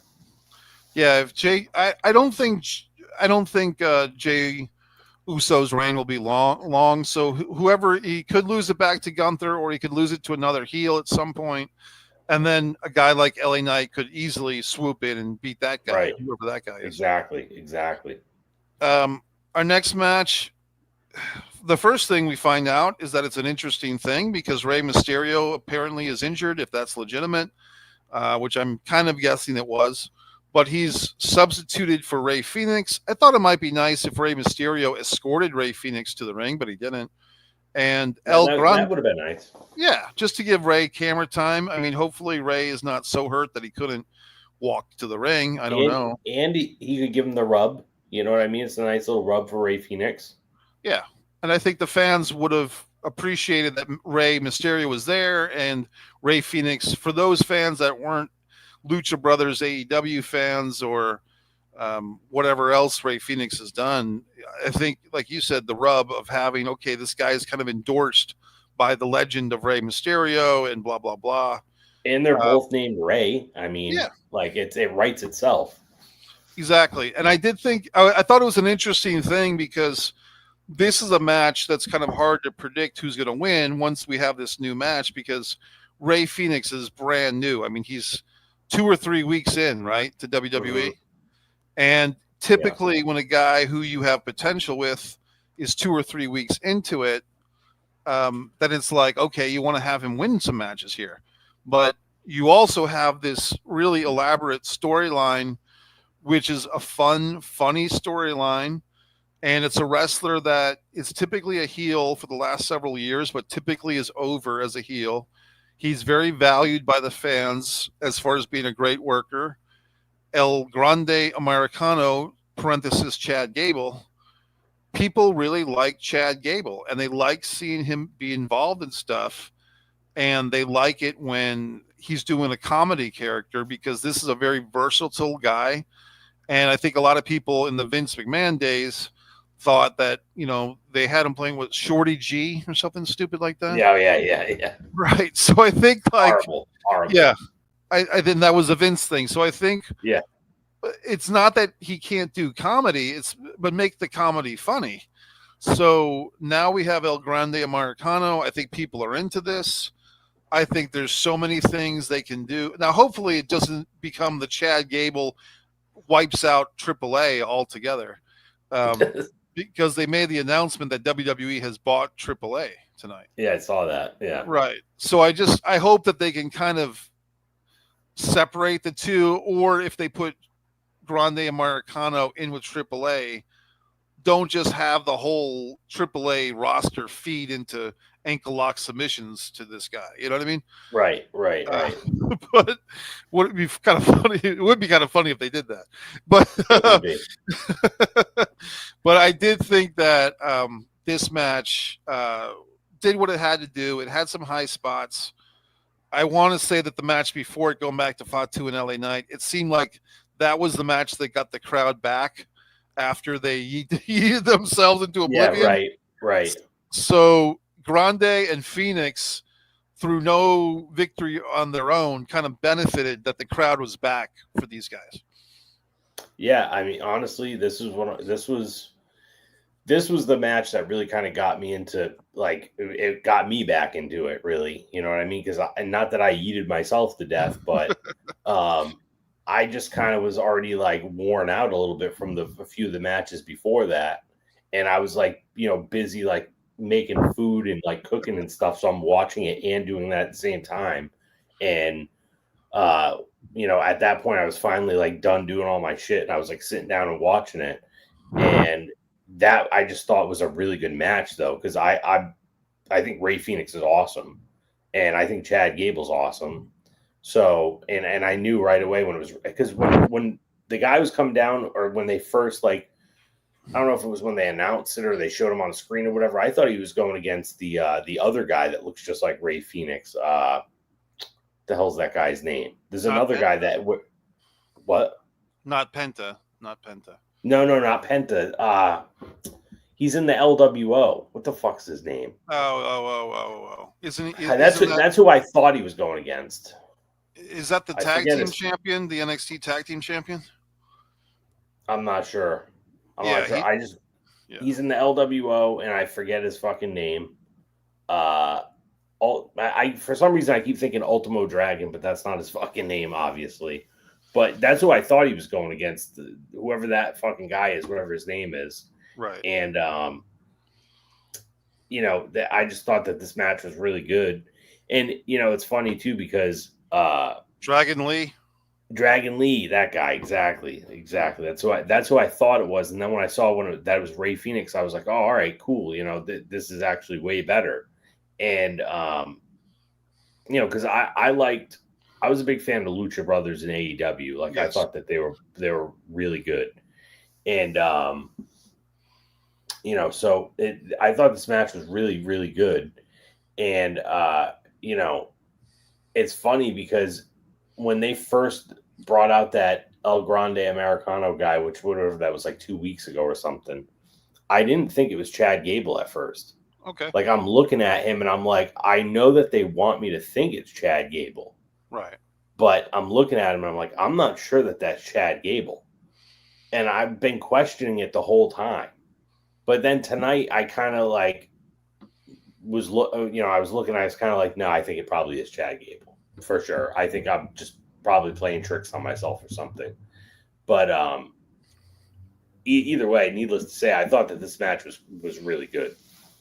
I think it would be great even if it was Chad Gable for 99 out of 100 El Grande Amargono matches. If they finally do a thing where Chad Gable's like you're having an El Grande match, right? And then Chad Gable pops out somehow. Like Yes, basically, and that's exactly what I was thinking. That's so exactly that would do. Tell me that would be great. That would yeah, be great. yeah. And I think there's enough wrestlers that they got to have at least one guy who's close enough to Chad Gable to fool us for at least half a match or a full match. You know what I mean? Right, right. And I'm going to be honest with you. I'm still not 100% convinced that it's Chad Gable. I'm not 100% there. I still feel like there is a small chance it might not be him. I'll say this, and this is an admission of wrestling naivety or and I was a smart fan too, but when the Diamond Stud came out all those years ago, like way back when, Hmm. I didn't recognize him as Scott Hall, as Big Scott Hall, right? Like when this has got to be 1990 when DDP introduces, because I was alive Yeah. back then. So when DDP introduces Diamond Stud, I thought it was a totally new guy. And Scott Hall had been with NWA in 1989 just as Scott Hall, and he was the biggest, best looking jobber that they had. Like they had the 6'5" or 6'6" Scott Hall, and they just called him Gator Scott Hall. He had the Oh my god. alligator hunter gimmick. He was, and they just had the best thing he did was he lost a match to Terry Funk on like the NWA Worldwide show, like the 11 a.m. 1 hour show. And it was a competitive match, but he lost clean to a pile driver to Terry Funk. But he was on the 1989 Great American Bash pay per view. He was in the 2 ring battle royal and was eliminated like second or third. And point is, that story is very interesting. Scott Hall was with the NWA for about 6 or 8 months. They basically had him as an underneath guy, pretty much a jobber, which is absurd, right? And because he was Mhm. already a former AWA tag team champion, like he had been an established guy, and then the NWA made him like a jobber guy, and then they let him go. And then when DDP started managing the Freebirds, Scott Hall called DDP and said, "Hey, can you get me a job?" And I got an idea. You're DDP, Diamond Dallas Page. You need the Diamond Stud. So they came up with this whole Diamond Stud thing, and they had Scott Hall dye his hair black and shave off his mustache. He had the big fuzzy mustache, shaved it off. Tom Selleck mustache. Right, the Tom Selleck mustache. So he shaved it off and just grew in the 5 o'clock shadow stuff, and had all this Greek goop and grease in his hair, and looked totally different. And they brought him in to Turner, and they showed him off to Jim Hurd or whoever was hiring, Dusty or whatever else, and nobody recognized him as Scott Hall. So they gave him a job thinking he was a newbie, think he was a totally new guy. And I was a hardcore fan at the time. I was a smart mark, as they would say, and I guess I wasn't reading Dave Meltzer's Observer because I'm sure he reported that that was Scott Hall, but I didn't recognize Diamond Stud as being Scott Hall. And then he goes over to WWF as his Razor Ramon, and I did say, "Oh, Razor Ramon is the Diamond Stud." I just thought those two guys were the same guy, right? Like just Right. Diamond Stud is the same guy as Razor Ramon. All is well with the world. And then it wasn't until '96 when Scott Hall is now with WCW and they're using the name Scott Hall again. I'm like, holy shit, this whole time, like I knew who Scott Hall was. I just thought he had retired. I'm like, Mhm. I'm like, I didn't realize that Razor Ramon and the Diamond Stud for 5 or 6 years. I thought it was a totally different guy than the Scott Hall that was with the AWA in the mid '80s. So that's Yeah, me in a shameful naivety.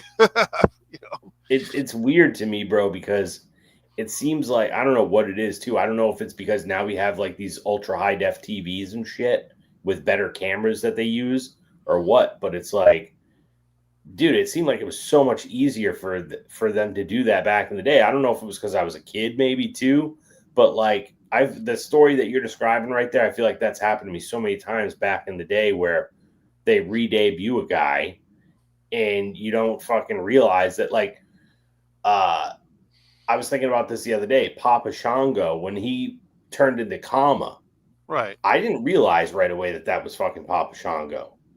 You know, because he had hair now and stuff Yeah. and this and that, and it took me a little while, and then I was like, oh yeah, okay, that was Papa Shango. Even another one too is the Repo Man. I didn't Oh yeah. fucking realize that was the guy from Demolition at first, Right. and I feel like it back in the day, it seemed like they were so easily able to do that where they, repackage somebody and bring them out as something different. And you wouldn't fucking realize like, oh yeah, it was that person. It was so-and-so from before. But then I also think too, is it the TVs?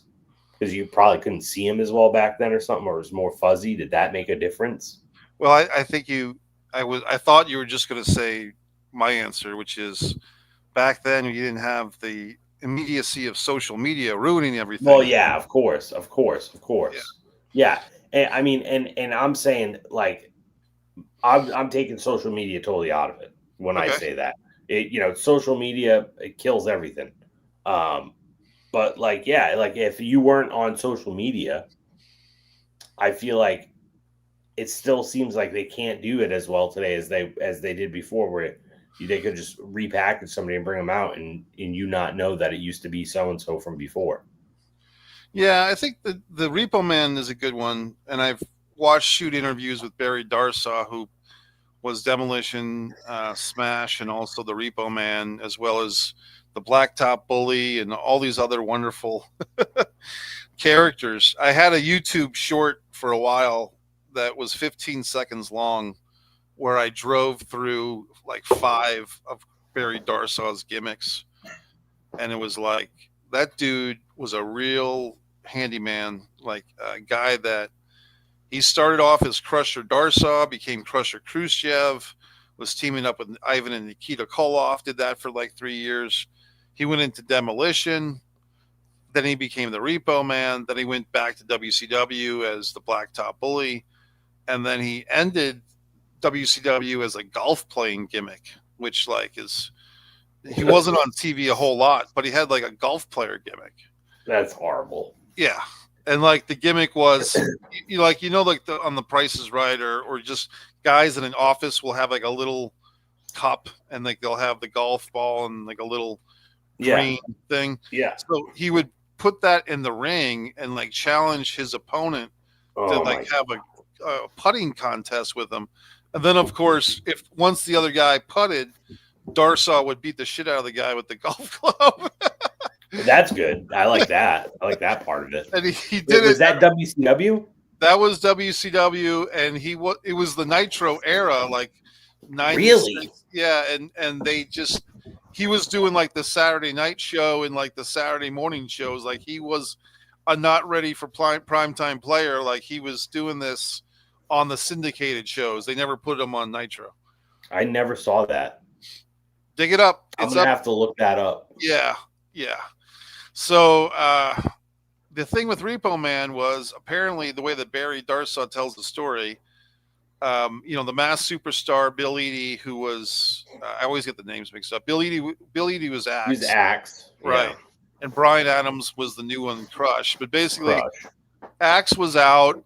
They didn't want to continue with Demolition because they had the Road Warriors at that point, or the Legion of Doom, and basically Vince is talking to Barry and like, hey, do you want to stay with the company because there's not going to be Demolition anymore? What else can we do with you? And Barry said, well, I would like to be a singles guy, and I have an idea for this Repo Man. And they went back and forth. And Vince is like, great, we'll start you as Repo Man next week. And Barry Darsa says, Vince, I want to look totally different. Give me 4 months off, and I will lose, I think he said 40 pounds. And I want to look totally different. I'll grow my hair in as much as I can. I'll grow a mustache. I'll wear like some type of mask, and I'll look a lot different. And the fans won't. Some of the fans won't recognize me, right? And he pulled it off because if you look at Demolition and they're both kind of beefy, they're both like 260 or 270. And then if you look at the Repo Man, he is considerably smaller and he's got a totally right? different physique and he's kind of creeping around and shit. So there you go. Yeah, no, and I feel like he did pull that off because I for a while I had no fucking idea that that's who that was. Well, let's get to our next match. I think we're up to the ladies' title match, and that would be. And I do want to. They said an interesting thing on the Gonzo on the NXT Stand and Deliver. They said actually it was the Rock's daughter, who's like the fucking mouthpiece of the promotion. She said that on this show for the first time, I think on an NXT premium live event, there's more women wrestlers than men. Oh, And really? for on NXT. And I think in WWE that's only happened once and it was a while ago. Well, they did have the all women's pay-per-view, but I think on a traditional both gender pay-per-view, the women outnumbered the men one time maybe. So here we go. It's Tiffany Stratton versus Charlotte Flair. One thing about the previous match, El Grande and Rey Fenix was the shortest match on the show at 7:55. Now we have the semifinal singles match. I like the build up to this match. Let's just talk about the build up for a minute. A lot of YouTube people, Simon Miller in particular, who I do like, he was really shitting on the build up to this match. I thought the build up was great. I thought that Charlotte and Tiffany let it fly. The whole stuff with, you're 0-3 in marriages, you're alone, like all this, bitchy mean girl shit. I thought it was great. I mean, I have a thing where certain wrestling, YouTubers, pundits, whatever, podcasters, they seem to get scared of conflict. Like, Tiffany and Charlotte are going for the throat. They're saying things that are off the table. I don't understand that. This is supposed to be a conflict-based form of entertainment.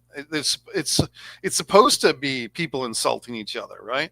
Right. So Right. I liked the semi shoot, the work shoot type of stuff for this match going into it. What did you think of the stuff going into it first?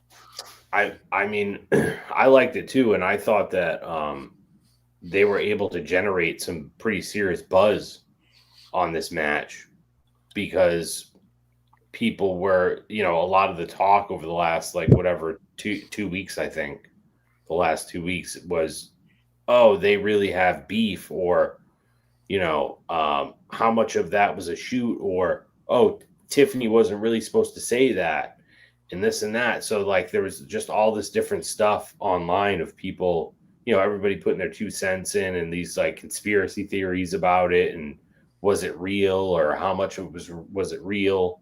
And I feel like they were able to generate a lot of buzz for this match that wasn't there before. And I wonder if, that was all planned 100%, or if there was like an actual shoot element to it where Charlotte Flair really was upset, because that's what I heard. She was like upset that Tiffany said whatever about her marriages or whatever. Like she wasn't supposed to say that, apparently, is what I heard. Now that could be totally bullshit, totally made up. I don't know. But again, I feel like it really, put a little bit of fucking juice behind the match, So I like that. I thought that worked out well. I thought so too. And for me, I don't want to say it doesn't matter if it was a shoot or a work shoot. In a sense, to me, it's like it entertains me, and Right. I feel like both women, whatever, who knows? For all I know, Charlotte was behind the scenes and said to Tiffany, "Hey, chick, I'm not going to be doing this in 5 years. You might be. So let's really fucking make this special. This might be the one time we work together, or you're 25, I'm 35, I'm on my way out, you're on your way up. Let's really make this happen. Let's let it fly a little bit." Mm. I thought the fans in that in-ring segment, the one with the 0-3 comment, I thought the fans booing the shit out of Charlotte, that's my type of fan. Like that's what I want the fans to be passionate. And if the passion is we don't want to hear it, fuck you, we're sick of you, good. Like to me, that's entertaining stuff. I'd rather have the fans booing the shit out of Charlotte and cheering when Tiffy says, "What time is it?" and the fans go crazy in Tiffy time. To me, that's more genuine than fucking people singing Seth Rollins a lullaby. Right. Like Oh, definitely. yeah, I mean, and Roman Reigns, like, Yeah. I think it was the Philadelphia crowd after they went to Europe, and now the American fans are imitating the European fans with the goddamn singing. I don't like. I'm not going to sing for another man. Okay. I don't like it either. It's fucking annoying. Yeah. So And it's especially annoying when they do it right in the middle of a match, dude. yeah. Like I think they were doing it during the main event tonight at one point where it was like a pretty dramatic part of the match, and then next thing I know, I'm like, they're singing, and I like looked over at my girl and I'm like, I have no fucking idea what these people are singing. Like I have no idea what they're singing at all. I think singing should be banned. let's ban singing. Yeah. Singing I mean, is the new. This is awesome. It's just right. The one thing that I will say about this women's match though is, to me, it seemed like at the beginning, like right when they first announced this match, it was like Charlotte didn't know, or WWE didn't know, one of the two, what she was supposed to be. Seemed like at first she was trying to be a baby face. It wasn't working. right. Then it seemed like they wanted to keep pushing that. Still wasn't working. And then it seemed like, okay, maybe now I'm going to try to be a heel. So it seemed like that was the only weird thing about this. But then they course corrected. You know what I mean? They really course corrected where it was like pretty obvious. And it felt like, okay, but people are behind Tiffany. People don't really like Charlotte. Well, here we go. When Tiffany won the title, wasn't she like Nia Jax's friend or like pseudo manager? Yeah.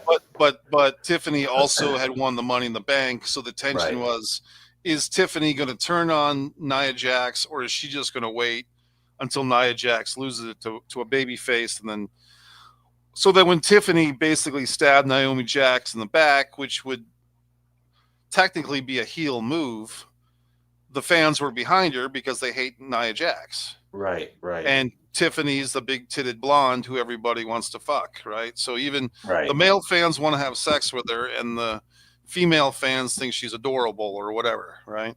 So some of them probably want to have sex with her too. Exactly. So she's the flavor of the moment, and she's also younger than a lot of these other ladies, and so she's the new sexy toy. So when she basically, when Charlotte, I think perhaps there was a thought when they first started this program, like, okay, Charlotte is the avenging veteran. And just like when Steve Austin comes back, or The Rock comes back, or The Undertaker comes back, fans are always going to cheer for the classic wrestler over the upstart.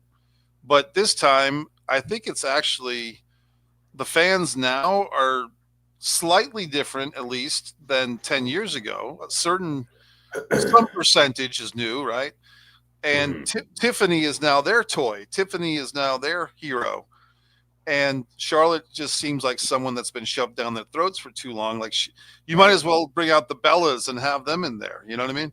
So Right. if anything, this scenario is bad for the Baileys and the Becky Lynches and the Sasha Banks if she comes back, or if the Bellas want to come back, because it's like you ladies are not 25 anymore. You know what I mean? Like, so I thought it was in a way they didn't promote it like this, maybe a little bit. I felt like it was a generational battle, and I felt like the fans of this generation, whatever that is, they were behind Tiffy. Right. I mean, I was behind her just because I feel like Charlotte Flair's been getting shoved down my throat for the past fucking decade. You know, like she already has 14 titles. Like, really, dude? You know what I mean? Like, I feel like she's above anybody else. I feel like she's been shoved down our throats more than anybody else. More than Roman? Yeah, because Roman fucking actually got the people on his side, and now he's over. I feel like Charlotte, like, she's over to it. She's over, but in a different kind of way. Like, I don't think I've ever seen like everybody behind her. Whereas with Roman, pretty much everybody got behind him. I can only remember one time off the top of my head. I'm sure there's others when Charlotte seemed to have the majority of the fan attention was when Ronda Rousey and Charlotte had a one-on-one match at Survivor Series, I guess 2017, when, or I guess it was actually 2018, when it was supposed to be Becky against Ronda, but Becky got popped in the nose by Nia Jax, and Okay, Becky right. was just getting going with the whole man thing, and she had to pick her substitute, Oh, I remember that. and she picked Charlotte, and Charlotte goes in to fight Ronda, and I think the fans were turning on Ronda more so than supporting Charlotte. But it was kind of a thing like Sting Luger in 1990, where the two rivals were Charlotte and Becky, but Charlotte was fighting on behalf of Becky. And the Hmm. way that they did it was they just had Charlotte go nuts and start whacking Ronda with a chair and get disqualified. And I could be wrong, but I think the fans were cheering for Charlotte as she beat the shit out of Ronda with the chair. That wouldn't shock me because Ronda Rousey was pretty fucking insufferable, in my opinion. Yeah.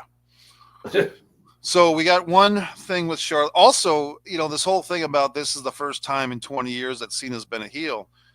I say that I think it was 2019 where Cena was calling out the Undertaker for a WrestleMania match. Oh, I remember that. Yeah, yeah. Yeah, and they ended up having like it was like 1 minute, and like it was kind Right. of a Right. spontaneous thing.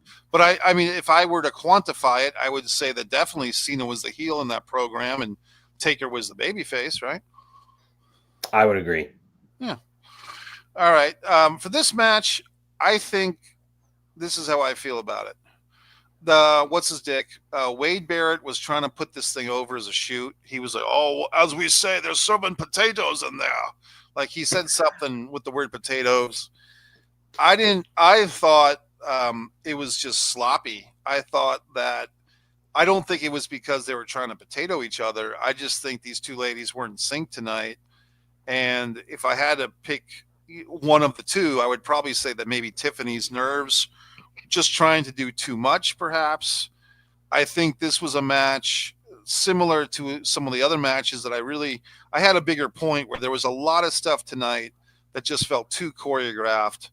The Jada Cargill Naomi match, just a lot of stuff overall, a lot of stuff on the NXT show really just felt, especially in the NXT show, they had the women's singles ladders match, like 6 women. They had the 4-woman tag team thing to start the show. It just felt like a lot of choreographed bullshit, which is Hmm. just a stylistic thing. And I can only think it's going to get worse if they introduce this AAA, and God bless La Lucha Libre. I like it for what it is, but I just don't like that choreographed style. And I felt like Charlotte and Tiffany, they were trying to do too much of a street fight mixed with a traditional epic Charlotte Flair match with Rhea Ripley or Becky or whoever, and it felt like they should have just picked one way or the other. Give me a street fight or give me a traditional epic 20-minute women's title match.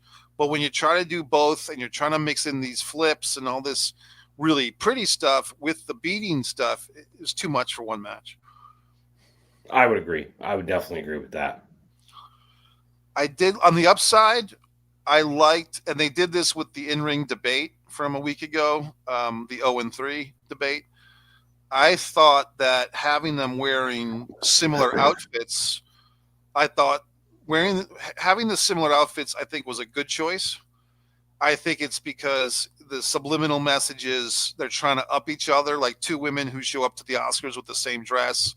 There was a famous thing, man. I don't know if you remember this, but Whitney Houston and Mariah Carey once did an award show where they both wore the same dress, and the idea was that and they did it on purpose because the press or the pop culture world was like, who do you like better, Mariah or Whitney? Who's got the better voice? Who's got the better songs? And they were both great for what they did, and they were both sexy, and they were both song, top pop stars.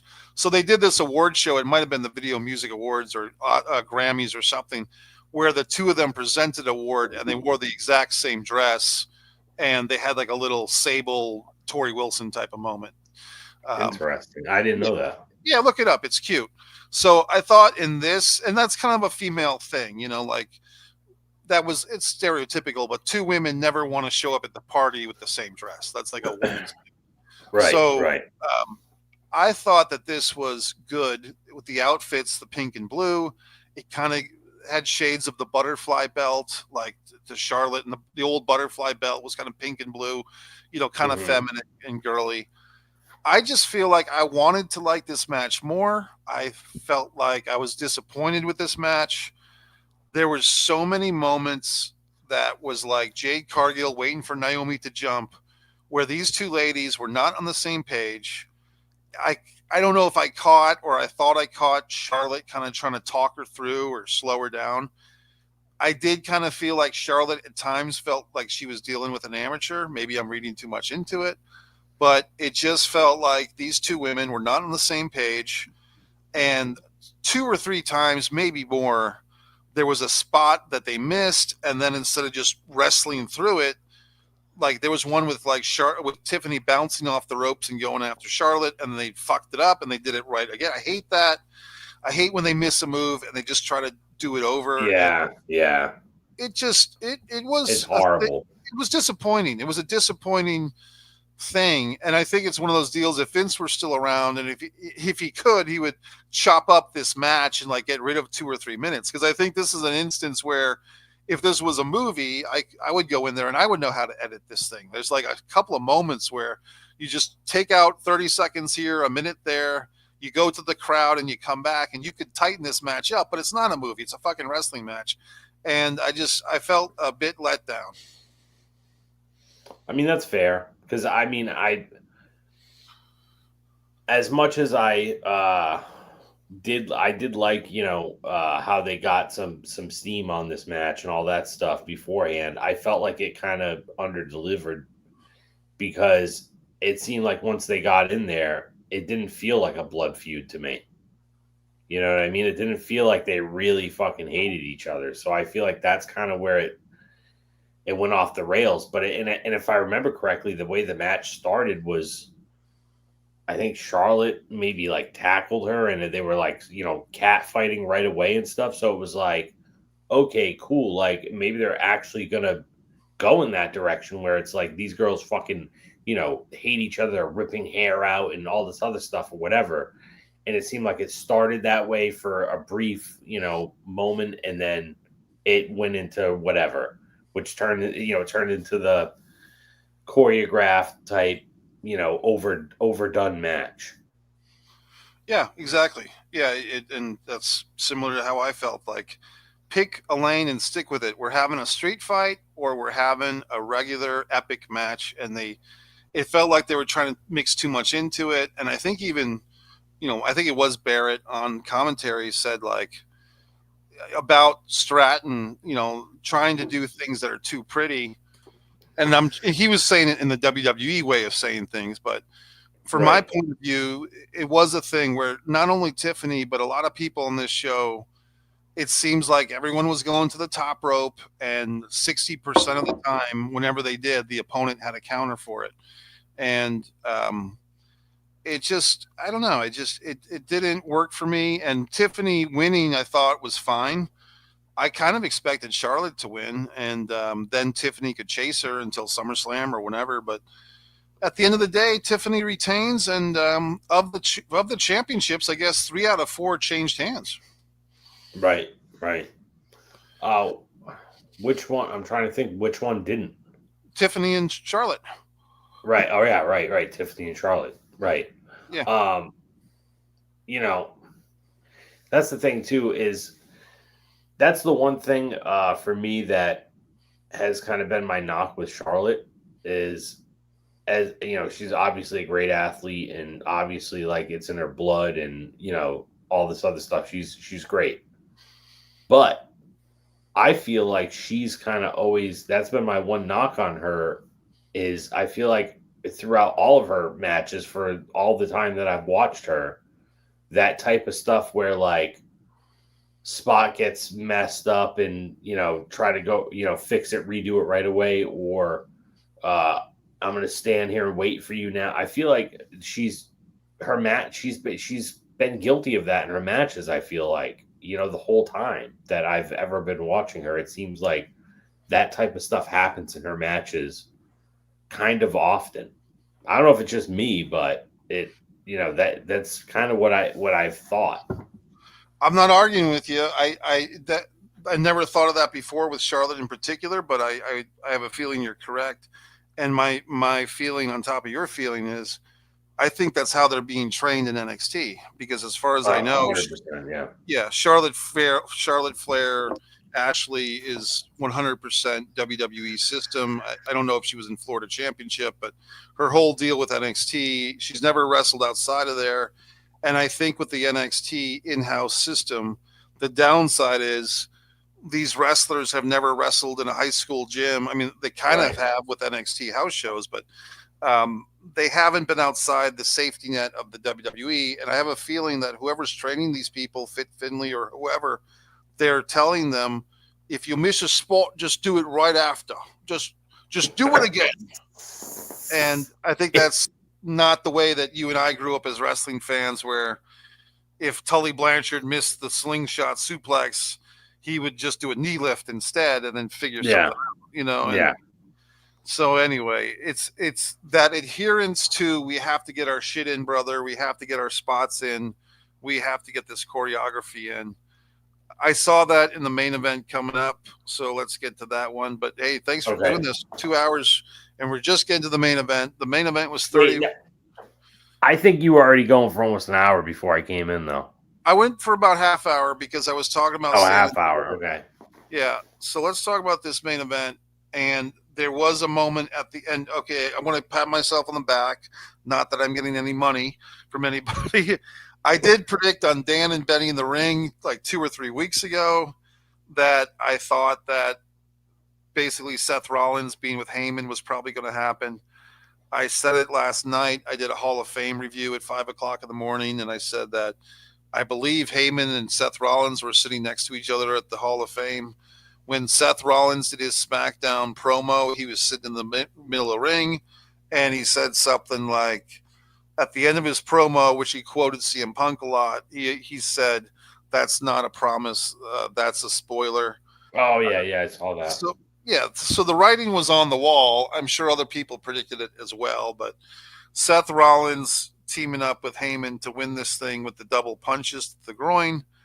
My only thing against that is that earlier in the same day on NXT, Stax kicked Tony D'Amato in the fucking balls. And so it's the same finish. Like, let me stab my buddy in the balls here. And I did think Heyman's facial expressions, especially on the Roman Reigns ball shot, was hilarious. I'm jumping forward to the end.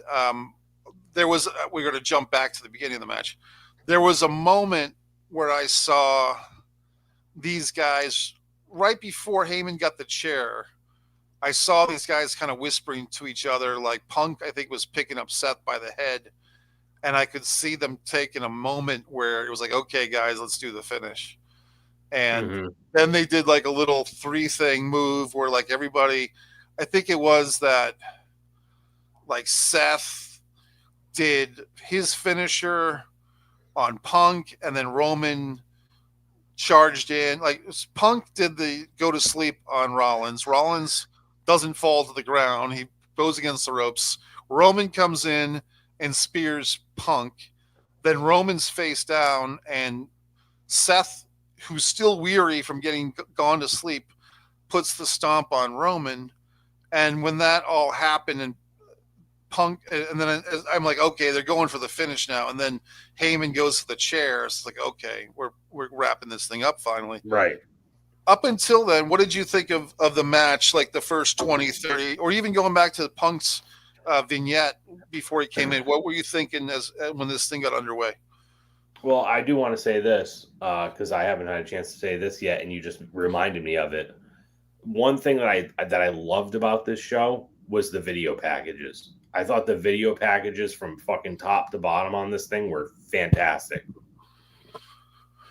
I agree. Do you have? I guess I'm paying for the cheapest version of Netflix, like the $7 a month that has the commercials. Are you doing that, or do you have like the slightly more No, expensive version?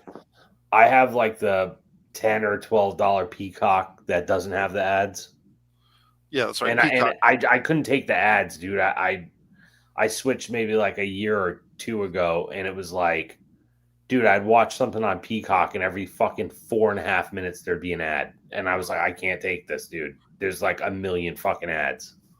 Is it much better paying the extra $4 or $5? Oh Worth it? yeah, it's way better to not have the ads. It's way better. I might The have to ads, I put it fucking away. hate them. Okay, that's good to And know.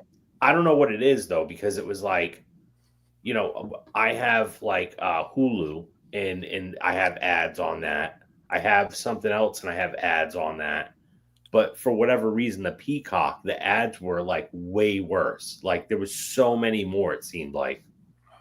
I believe you, and you may inspire me to throw down the extra $5 for before tomorrow night, because tonight a lot of times Cole would introduce a segment, and typically they say for our fans with the advanced Peacock or whatever, the premium Peacock, you'll be seeing this segment. For the rest of you, for the rest Yeah, of you yeah, you get poor mad. assholes, here comes the ads. Tonight, he didn't even say that. He didn't even acknowledge us cheapos. So I might be Right, inspired to increase. I actually let my Max subscription go. I wasn't even watching AEW, which was the only reason why I had it. So I let Max go, but maybe I'll put the $5 investment towards the better Peacock experience, because there was a lot of ads tonight. And whenever they have the commercials, I'm like, okay, now I'll go do my laundry or I'll go get something. And I just seem to sit on the couch, just look commercials play and wait for something else to happen to do stuff. But right, so right. once we got, all I saw was the CM Punk thing, which I thought was pretty good.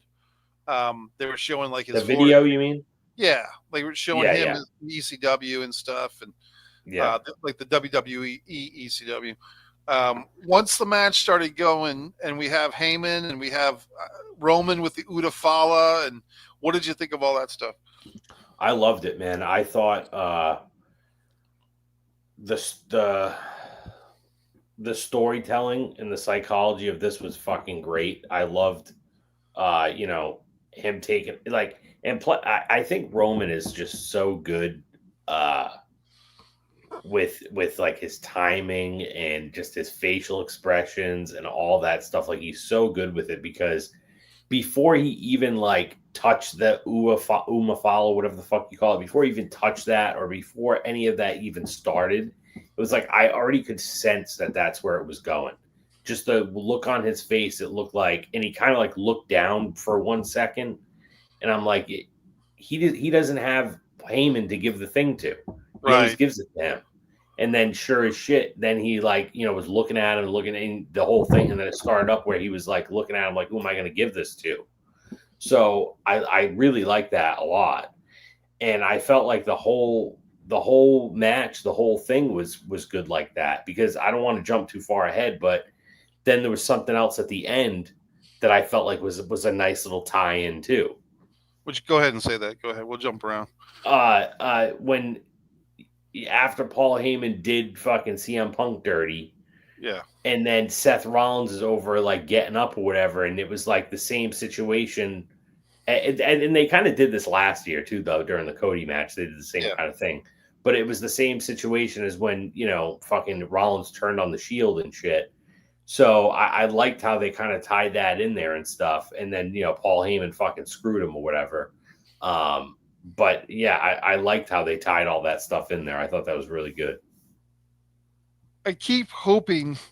I keep hoping that maybe this is too smart mark inside scoop shit, but I keep hoping they bring in Chris Hero into this storyline somehow. And who is Chris Hero? For those that don't know, Chris Hero also wrestled as Cassius Ohno in NXT, Okay, yes, I know that and guy. Chris Hero teamed up with Cesaro before Cesaro was Cesaro, and they were called like the greatest tag team or the world's greatest tag team or something like that. And they were like the Ring of Honor, the kings of wrestling. They were the Ring of Honor tag team champions to like in like 2009, 2010. So Cesaro before he was Cesaro and Chris Hero in Ring of Honor.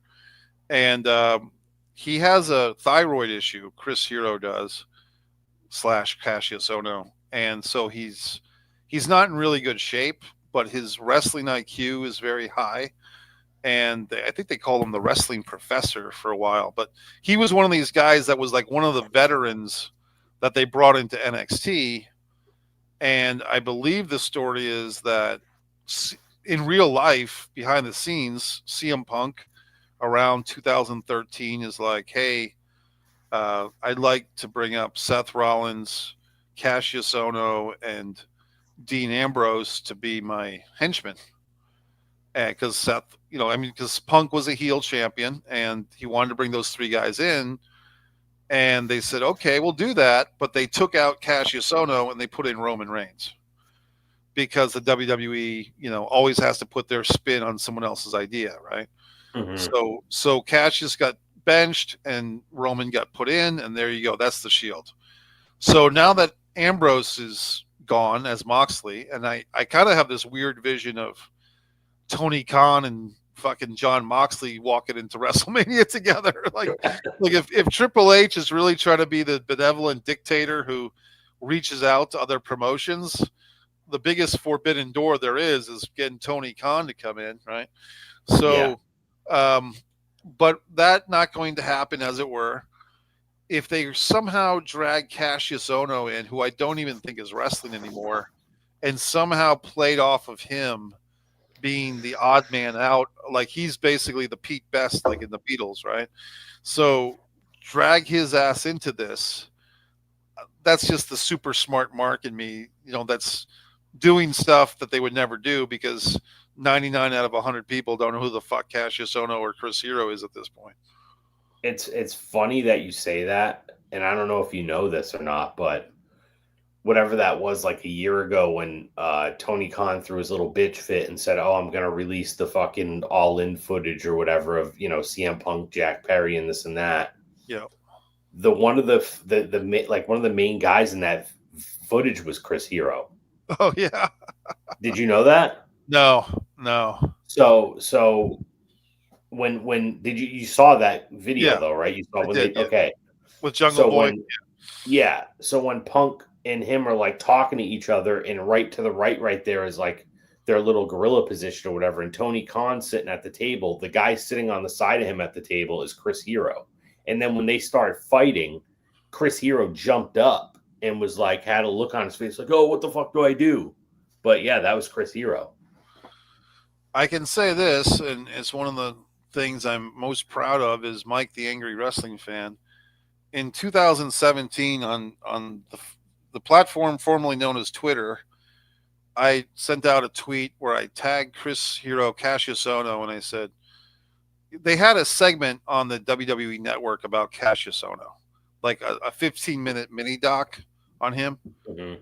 and I tagged Cassius Ono and I said, I just watched your, you know, bio doc on WWE Network, and it's refreshing to see someone such as yourself that has so much respect for professional wrestling, not like your loser contemporaries who do the thumb in the ass spot.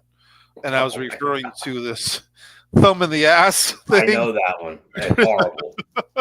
which was like from California and Jushin Liger and nine other guys. Most of them came. Alistair Black was in that fucking Yeah. thing.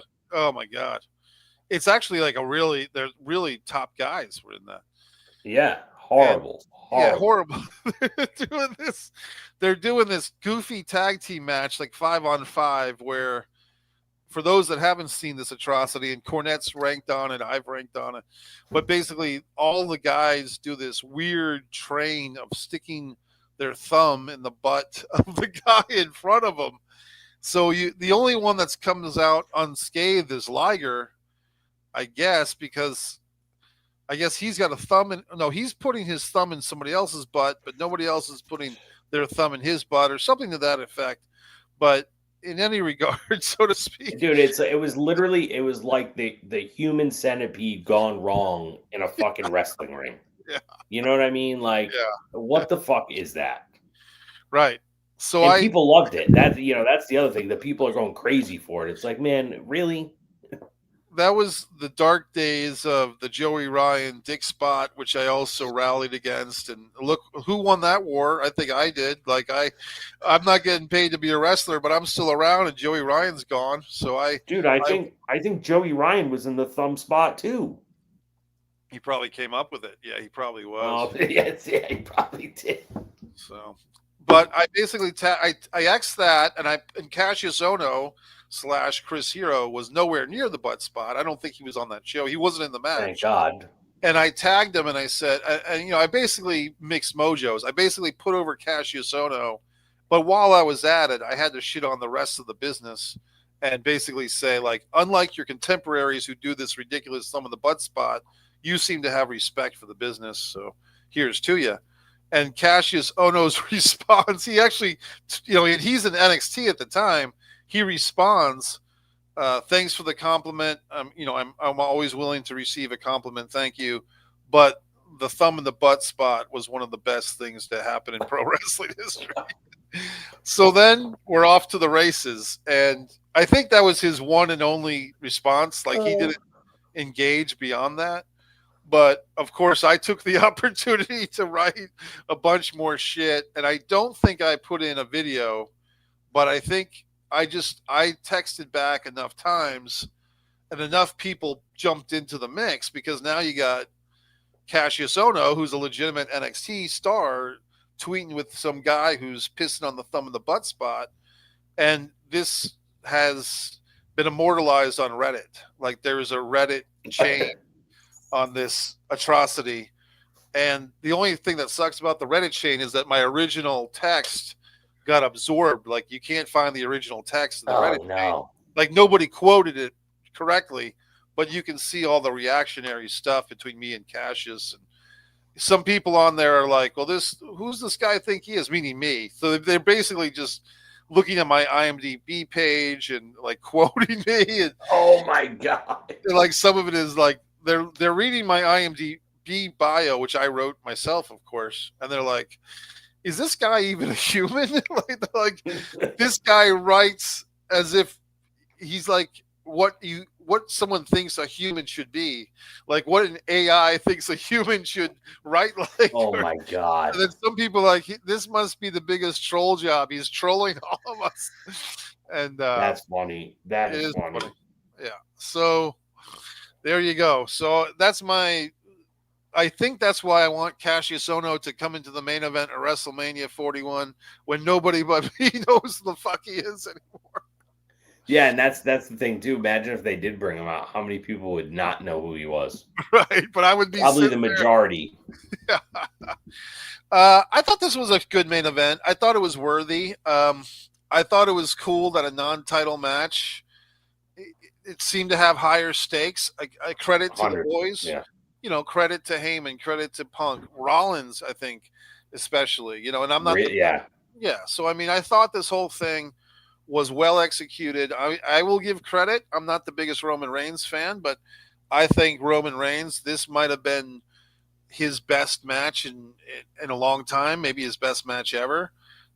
Especially, I would say it's got to be the best match he was ever in that he didn't win, or that he took the Right. pin in, because Roman took the pin. But I thought Roman Reigns looked shredded. He looked great.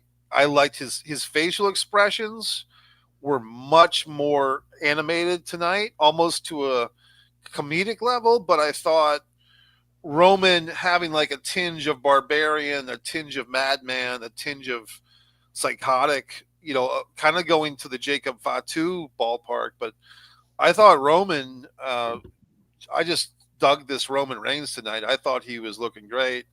And he was kind of dominating the last few minutes with those power bombs through the table on everybody. Um, I like this match. I mean, I don't know if I'll say I loved it, and I don't know. I mean, is it up there with Shawn and Undertaker or Austin and Bret Hart? I don't think it's quite there, but I think it was No. clearly the best match of the night. And if it turns out that this match was the best match of the weekend, then I would say it's it'll still hold up as a good, like, this match could be the best match of the two nights, and it can still be a good WrestleMania, because this match was pretty damn good. What do you think? I totally agree. Um, to me, this is literally the only match on the whole 2 nights of WrestleMania that I feel like had like the real juice behind it, where they really, built it up the right way and people really wanted to fucking see it. Now, granted, I'm not going to overlook, Cena and Cody. I think people really want to see that too. And I think that, the build up in the sense of their exchanges back and forth with each other and the promos and stuff, all that's been really good. But I feel like with the Cena and Cody thing, there's like a lot of holes in it, or there's some holes in it. Whereas I feel like with this, there weren't really any holes in it. Like this was buttoned up nice. All I feel like all the fucking T's were crossed, all the I's were dotted. It was just it was good in my opinion. And now granted, and I will say that it wasn't great like on the level of Austin Brett or some of the other fucking top matches, but it was definitely a fantastic match in my opinion. Yeah, I'm with you. And I think that one thing that, as you were speaking, it occurred to me, these three wrestlers did have physicality leading up to WrestleMania. They did. I mean, they even had Punk and Rollins. Ron too. They had Punk and Rollins in a cage match. That's what started this three-man version of the feud, because Right, Roman right. got involved in that. And then before that, you had the Royal Rumble, even with Seth stomping on Roman, and the before Punk was even in WWE this run, him and Seth Rollins in a work shoot type of way were Xing each other. And Yeah. I think also the physicality that these three guys had, like their skirmishes and their flare ups and their fights. And I guess in a sense, Cody and Cena have done that a little bit. They've had like some, you know, neck breakers and stuff between them. But I think with this, I think this was a good delivery. And I feel like, unlike Charlotte and Tiffany, where I had high expectations and I liked Tiffany and Charlotte, I thought that they did a good build up. I think that the other women's title match, Bianca, Io Sky, and Rhea Ripley, I think that's been pretty good too, for build up. And I just feel like I have seen a lot of you, like Vince Russo and others, is, oh, this WrestleMania seems lackluster. The build up has sucked. I actually disagree. I think, to me, John Cena heel 2025 has been tremendous.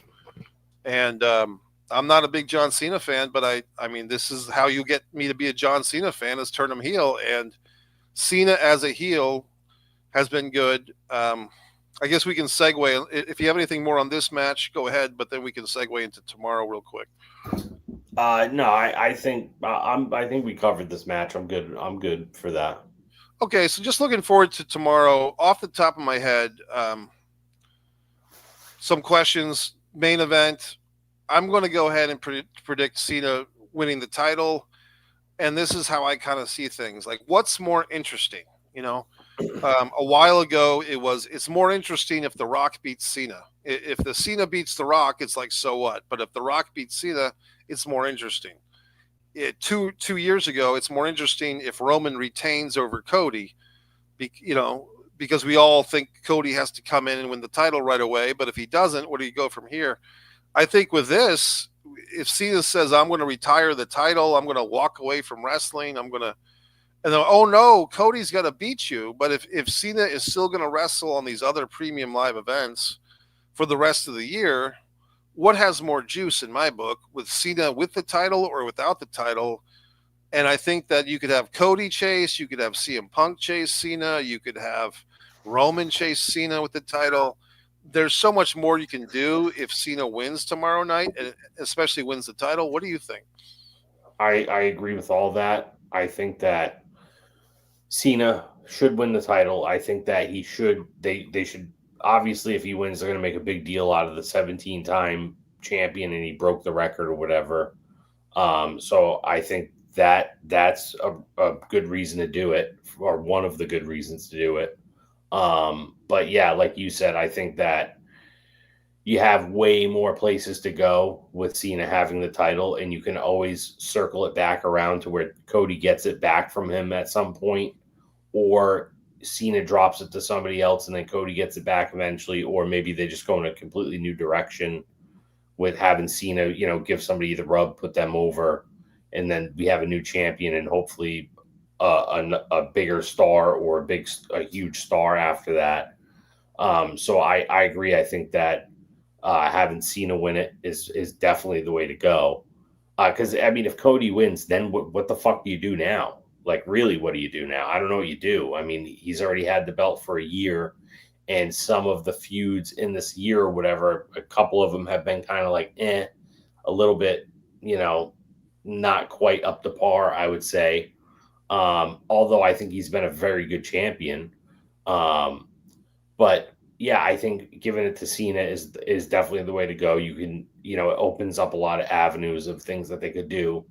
And I think they have a good chance to kind of um, maybe surprise some people in some ways tomorrow night. I'm not sure how or what they would do, but I feel like there's a lot of unknown with this match, because the thing, one of the issues that I've had with this, which I mean, very few issues, but one of the issues that I've had, and hopefully maybe they'll kind of fucking, put a period at the end of this tomorrow night, but we still haven't really found out why Cena like kind of aligned with The Rock. Unless I missed it, but it seems like they haven't talked about The Rock much either. Like Cena, he came back 2 weeks after he turned on him, I think, or 3 weeks after he turned on him. He was on Raw, and he cut that long promo, and he was like, talking shit to the fans mostly, and this and that. But I don't even think he ever mentioned The Rock. So that's the only thing I feel like that's kind of a hole in the story is, okay, well, why did he align with The Rock? And especially like, me, just thinking about it more broadly, I look back, and I wasn't even watching wrestling at this time. I started watching wrestling right after this, but they had that, back-to-back WrestleMania main events with The Rock and Cena like 12 years ago, whatever it was. And it was no secret that they didn't really like each other. Right. So it's like somebody like you or me knows that or remembers that. And now all of a sudden, Cena is kind of aligning with The Rock, essentially, and we don't know why. Well, so I'm hoping that tomorrow we find that out. They kind of said the why on the most recent SmackDown, which was just a night and Last a half. Night? Yeah, like Friday Okay. night.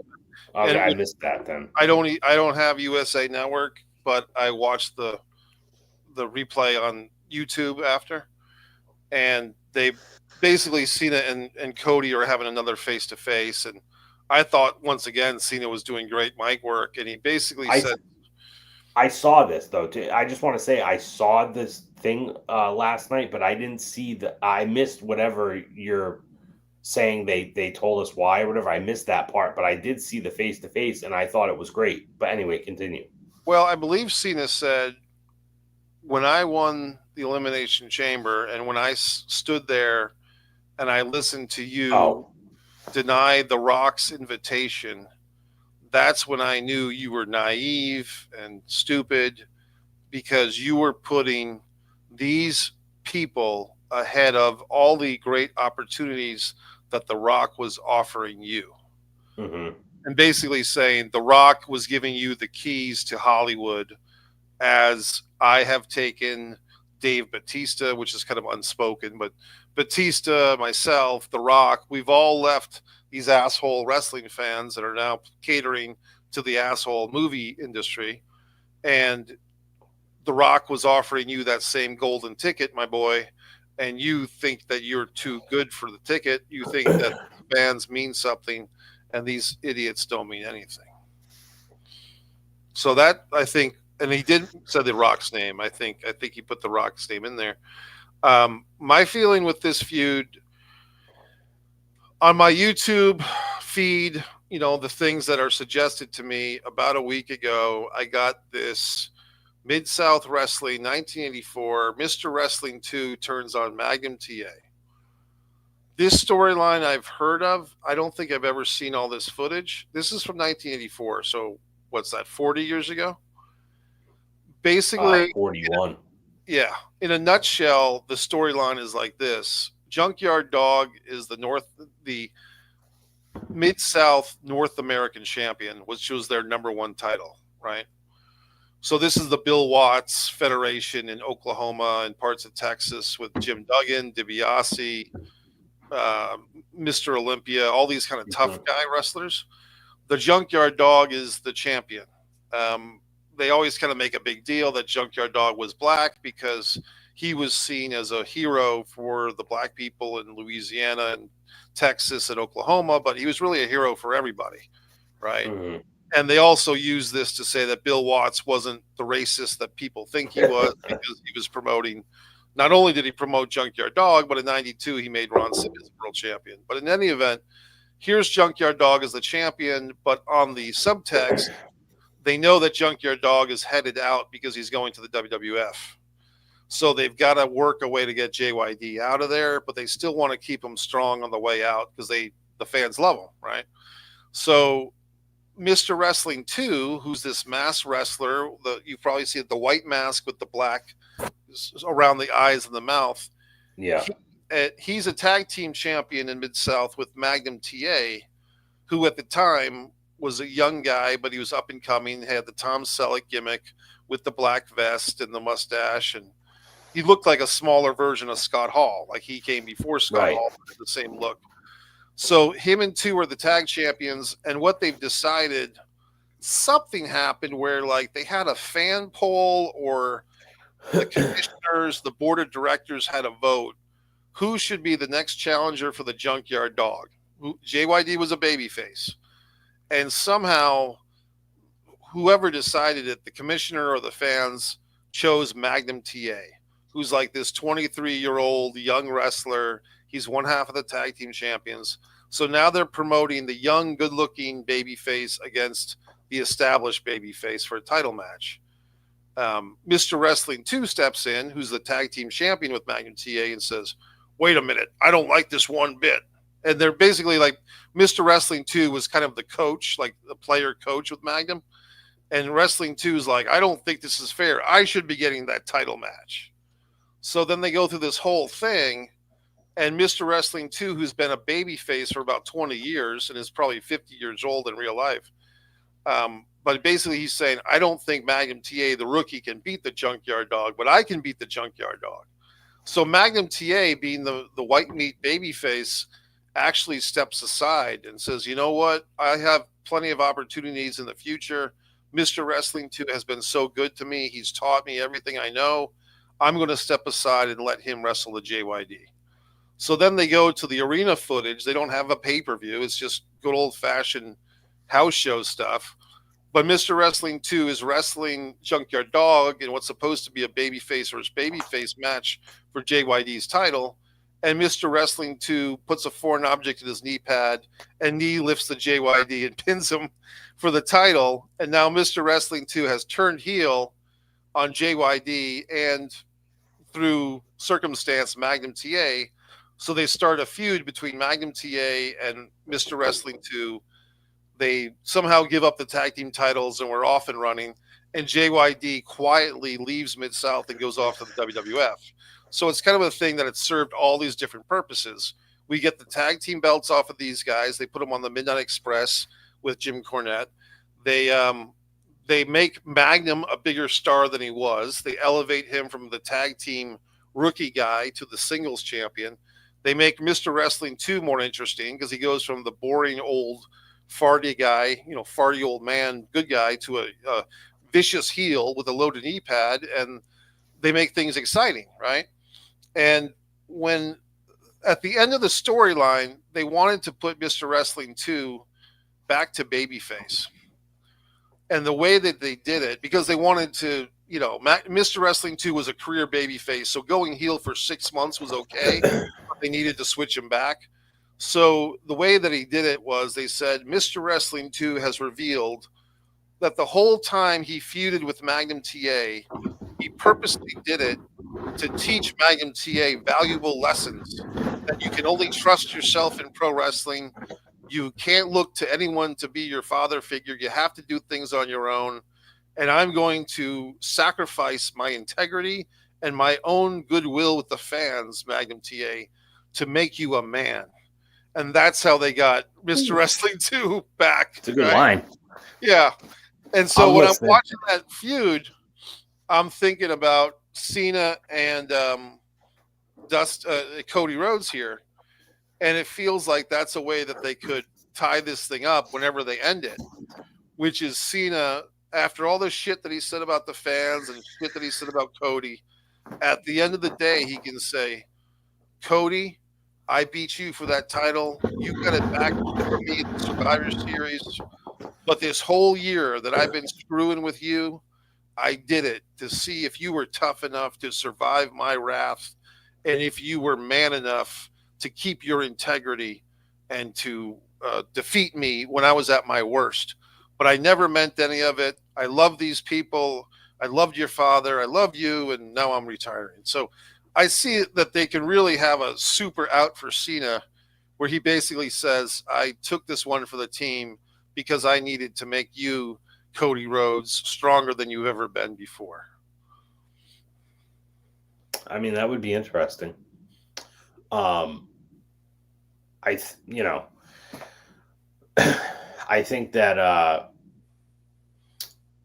John Cena had said, oh, he's got 1 year, and this was his last year or whatever, blah, blah, blah, 1 year. And I don't know. I have had a theory since he turned and on Cody or whatever and all that shit happened that he's might stay for longer than a year. I could be wrong, but it seems like it might actually be like a year and a half or maybe even almost 2 years. It's just my thought. Because it seems like them turning him, which, most people didn't expect. I didn't really expect it. And obviously he's not going to probably retire as a heel. That just doesn't seem like it would make sense at all in any way. It seems like they might need a little more time to fucking get him back to being a babyface. I don't know if that's just me, but that's kind of what it seems like. I think it's like this. The big out for this whole... I've never bought into the Cena's retiring after this year because he's under no contract with any of the fans or anybody to stick with that. And wrestlers lie. And Terry Funk retired about 25 times. Right. Ivan Koloff retired. I went to one Ivan Koloff retirement show, and apparently he had a dozen. Ric Flair's been retired several times. So, I mean, the whole thing with people buying into this thing as if it's valid is ridiculous. But in any regard, I think with Cena and The Rock, and they are just having fun. Like, they wrestle when they want to for fun. Right. And I feel like if Cena 5 years from now, if he retires at the end of this year, Would I be shocked if he went over to the Middle East and did one of those big paying shows and got a No. huge $1 million paycheck because they brought him out? No, I wouldn't be surprised. So, Right. and what are you going to say? So I feel like I'm just enjoying the ride, and I do feel like Cena and Cody with the promo stuff, and Cody saying something about the graveyard of buried careers, and when Yeah, Cody, that was good. yeah, he got worked up, and he mentioned Sting at Starrcade '97 with the pale, skinny legs, and I thought one thing that was interesting, Gonzo, was I hearing this correctly? It seemed like the fans were booing Cody when Cody started to talk. Was that what I mean? That's how I perceived it. Like Cena did his whole riff, and then when Cody started talking, it sounded like the fans were booing Cody, like they booed Charlotte when she was trying to talk. Was I interpreting that correct? I I I got the same vibe because I know exactly what you're talking about. Mm-hmm. I didn't necessarily interpret it like that, but I don't. I mean, I feel like that's definitely plausible. But I think when I was watching it, I was thinking that they were just booing Cena. But I don't know. I'm not sure. I'd have to watch it again or something because it seems like now that you mention that, maybe that is what it was that they were booing him. Yeah, and I don't know because Cena talked, and it sounds like the fans were paying attention to Cena. And then when Cody talked, it's when the booing started. And then Cena Right. said something like, "These are the people you're fighting for. These are the people you're listening to," as if to say, "I'm the heel, and they're listening to me. You're sucking Right. their ass as the baby face, and they're booing you." But then when Right. Cody got into it, and when Cody started doing that fast talking riff, it seemed like the fans got behind Cody. So I don't know for sure. I mean, it's not unusual for the fans these days to cheer for the heel, regardless of what's going on. I'm looking forward to this one. I'll leave it open to you for our final topic. I want to throw one match in there as a conversation, and we'll wrap this up. We've been going strong. Um, I'm predicting Randy Orton. We have some possibilities. Off the top of your head, do you have any guess who the Randy Orton mystery opponent might be?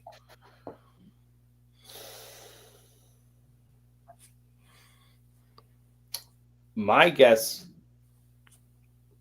or what? Now, I'm not going to say my guess. What I'm hoping for is a surprise.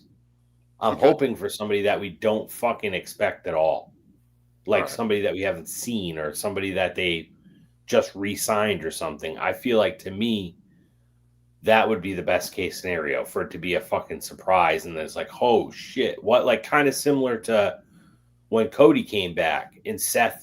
I don't know if Seth had a mystery opponent or so. I think it was a mystery opponent It was a came in, mystery opponent. Yeah. right? And then when Cody came back, and it was like, oh shit, like I didn't, I didn't necessarily expect him to be coming back or whatever, but it was definitely like an oh shit moment.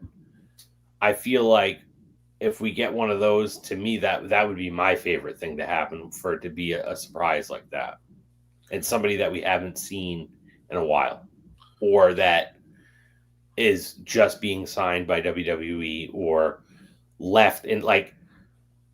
And I'm not saying it should be this guy, but like for example, like Rusev, you know Yeah. what I mean? He was gone, and now I heard they just re-signed him. Right. So a situation like that could be cool. Although I don't really think it should be Rusev, but a situation like that I feel like would be pretty sweet. Who was the guy that they just signed from Japan, from New Japan? There was WWE. WWE just signed like a New Japan Tag Team Champion who like broke his contract with New Japan or something to come to WWE. I So don't know. there was a meme or a X thing of The Rock wearing a New Japan Wrestling T-shirt, and then it was announced that this particular wrestler is going to the WWE, and he had to vacate the New Japan Tag Team title in order to do it. Um, Hmm. here's a few choices. Sami Zayn is a choice, a pick perhaps. Um, Otis, just because he's not booked, but I don't think it's going to be Otis. I suppose you could say Nia Jax for that matter. Um, but I mean, Uncle Howdy. I mean, if they could do a whole Wyatt Six come back. We haven't. I mean, they started huge and now they've just not been around. So I I mean, think, and oh, sorry, go ahead. well, just because Randy Orton had the history with Bray Wyatt as tag team Right, right. champions, and they had a That's match what I with, was going to say. right. So then I think we could do. It's Bo Dallas as Uncle Howdy, and you have four or five other people. I think, did Alexa Bliss get released from the WWE? Is that what happened? No, I don't. I don't think so. Okay, so then we I can. thought she just came back. I think she did just come back, right? Um, so we could do a whole lot of stuff with the Wyatt Six, perhaps. Right. If that match is six, which they have it listed as being six, then it would lend itself to being something pretty big. You Is know what I there mean? 7 matches tomorrow too? There's 7 matches, and they've already announced the listing, and I believe the Randy Orton match is sixth. Okay. So Yeah. it's So yeah. so then Sami Zayn, Otis. It's not going to be Otis.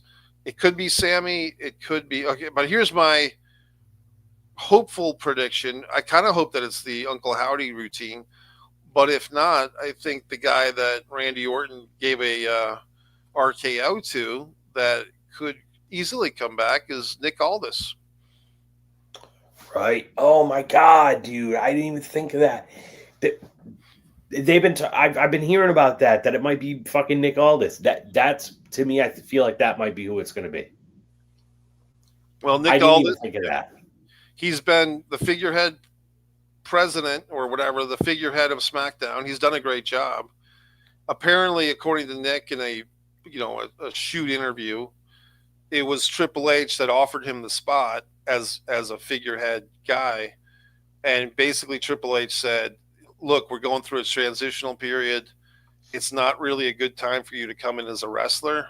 I can get you in as a figurehead, you know, talking guy just to introduce you, and when the time is right, we'll have you wrestle." And Nick was kind of surprised because he never thought of himself as a general manager character. Right. But he's like, he said, for a year, I've been telling Triple H, I'll do whatever you want to come in, and so now he's saying, I want you to do something besides wrestle. And Nick said, well, I have to be a man of my word too. So Nick decided to come in, and he came in as this general manager. And the whole time I'm sitting there like, this is the best wrestler in the company is wearing a fucking suit and doing this general manager Teddy Long bullshit. So here's an opportunity. If you're ever going to give the guy a chance to shine, WrestleMania, 60,000 fans, he would be the de facto heel because Randy Orton's so popular. But if he comes in and he's actually got a motivation, like, hey, I'm not going to get pushed around and get RKO'd, I think Nick Aldis could actually go in there, have a 5-minute decent match, still get RKO'd and pinned, but that would still be a good start, and they could bring him back stronger after. But what do you think? I like that, and it's funny too because I've been seeing that online and hearing people talk about that, like, they think Randy Orton's going to end up going against Nick Aldis because Kevin Owens got hurt and he RKO'd Nick Aldis and all this other stuff, which I missed all that stuff between Orton and Aldis. I didn't see any of it. I missed it all. So I've only heard about this online, which is probably why I forgot about it. But when you just mentioned that, and I remembered I would be totally down with that. And honestly, it seems like that's what would make the most sense. Yes. Or the Uncle Howdy would make sense too. Yeah. Either way, I mean, I think they could also do a thing where, I mean, just my fascination with fucking Otis, but they could throw Otis in as the mystery opponent. Everyone's kind of laughing, like, what the fuck is Otis doing here? Or somebody else of that nature, right? And then Randy just gives that fucker an RKO and pins him in 30 seconds. And then another guy comes out, and maybe they do that 2 or 3 times until the final end boss of this little skit is Nick Aldis or whoever the fuck. You know what I mean? Like, they could do a thing where, if they do that, R-Truth definitely got to be a part of that. Yeah, right. He has to beat everybody and R-Truth. It's right. funny. One thing about the Stand and Deliver, a guy that I've met in person that I've always been friendly with since he was a much younger guy, Brian Pillman Jr. was regulated to comedy with Penn Jillette and Penn and Teller. Really? Yeah, on the NXT Stand and Deliver, they had Penn and Teller because they're Las Vegas guys, and they did a segment with uh, Lexus King and his cup. And basically, it was kind of like when the Miz first started, and he was just doing segments all the time as a clown, as a buffoon. You know what I mean? Putting Hmm. over the celebrity. And so I kind of felt mixed about it because I really like Brian. His dad. I have his fucking dad tattooed on my leg, and here he is, not wrestling at Stand and Deliver, but doing fucking comedy segments. But in any regard, he was on the show at least. Uh, so going back to tomorrow night, is there any other? I won't go through all the matches except to say, Gonzo, do you have any other matches for tomorrow that you're looking forward to, or have any I thoughts? I have a few. Go ahead.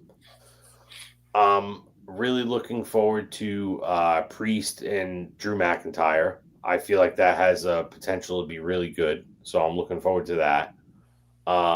AJ Styles and Logan Paul, I just think is going to be a banger, and I'm looking forward to that. Obviously, I'm looking forward to Cena and Cody. Um, and then I'm definitely looking forward to the Fatal Four Way Intercontinental title match because I'm a huge Pentagon fan.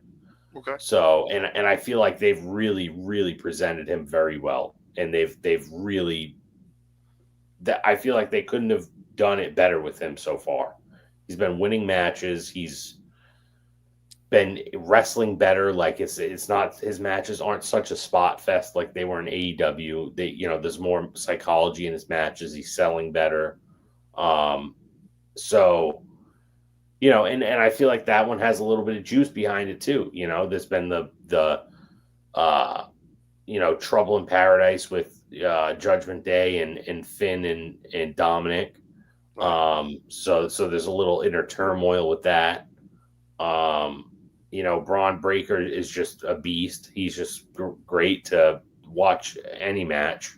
Um, and I just think it's a good match, and I feel like there's some nice little story woven in there that's not like what the match is about, but it's in there, so it's good. So yeah, I'm really looking forward to that one too. Is that elimination or first pin wins? I think it's just a regular Fatal Four Way. I think. Okay. What other matches are you looking forward to? Well, I'm trying to think of what the other match. I know that there's Women's tag team title match. Is that the one with Liv Morgan? Yeah, Liv and Rodriguez against I think it's Bailey and the U.S. women Valkyrie. Yeah, I'm not. I don't care about that one too much, but um, I would like to see Liv Morgan and the Raquel girl win that. Yeah, But I feel like there's another one. There's what? So there's 7. there's 7. Is there one that we're missing that we didn't think of? Let me get up my phone because I have them on the website. We got Oh, Cena. there's a triple threat women's. That's the other one. Yeah, Bianca and Yeah, I mean, I think that should be good. That my only issue with that is, to me, it kind of seems like Io Sky is like a fish out of water. Like she doesn't belong. I don't know. I don't know if that's just me, but that's kind of the vibe that I get. but that's the storyline that's pushing. Right. So He's the champion, but she's like the one that's overlooked, and that's right, why she's so pissy about it. right. And I think I'm actually that's one of my matches that I'm looking forward to. That I do think they've done a nice job promoting the women's thing, the Intercontinental thing. I agree, it's a good match of styles. Like you have the High Flyer and Finn Balor, you have kind of another kind of lucha, kind of high flyer, but also with some strong style and Pentagon. You have the muscle guy, Braun Breaker. He did a nice riff on Steiner Math the other I night. saw that. I Yeah, saw that. that was funny. And then Yeah, the fourth guy is Dominic, Dominic, just like a who sleaze bag. right. And to Dominic's credit, he's a heel that people actually don't like. Right. So I think and I think to Michael Cole's credit, he said, "Oh, this might be the sleeper match of WrestleMania." It might be, like I think my only hesitation with that is just traditionally mid card titles that have a 4-person or a multi-person stipulation tend to be just kind of throwaway shit, and the champion usually retains anyway. But I'm willing to give it a chance. I'll definitely watch it. Um, and Yeah. yeah, so I mean, do you think night two will be better than night one? Uh, I do. I do think it'll overall. I think it'll be better, but I don't know if any match is going to top the triple threat from tonight. But I do think overall night two is going to be better. I think it will be as well, and I think it doesn't. Let's put it this way: it doesn't have that much to go to be better. Right. I don't know if there's anything the wrestlers or the production can say or do to say, well, God damn it, let's learn from the mistakes of night one, because it's different wrestlers. And I just think it's a stylistic thing, which is I think they've gone too deep into the gymnastics and too deep into the choreography, but I don't think they have 24 hours to fix that. Like that's something that has to be untaught. So, but as far as I think the table is there, and let's just see what they bring to it, type of deal. I agree. Well, Gonzo, we've been here for 3 hours, bro. I really appreciate it. Do you have the day off tomorrow? Do you have to work tomorrow, or what's No, I got the day off. I got Monday off too, so I got a long weekend, so I'm good to go. Well, if you're able to do this tomorrow night, I'd love to have you, and we'll analyze night two. Yeah, dude, I'm definitely down for tomorrow. Good. So I'll be ready to go.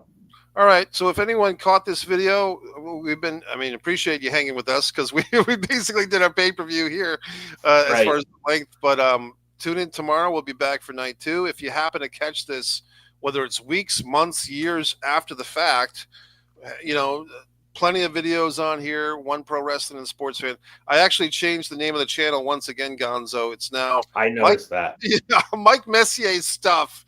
Parenthesis. Yeah. And here's the deal, folks. This channel is not monetized, and it's because, of all the algorithms and so forth. So we're really just doing this for fun. But the upside to that is I can swear as much as I want, because who cares at this point? It's just for fun. Right.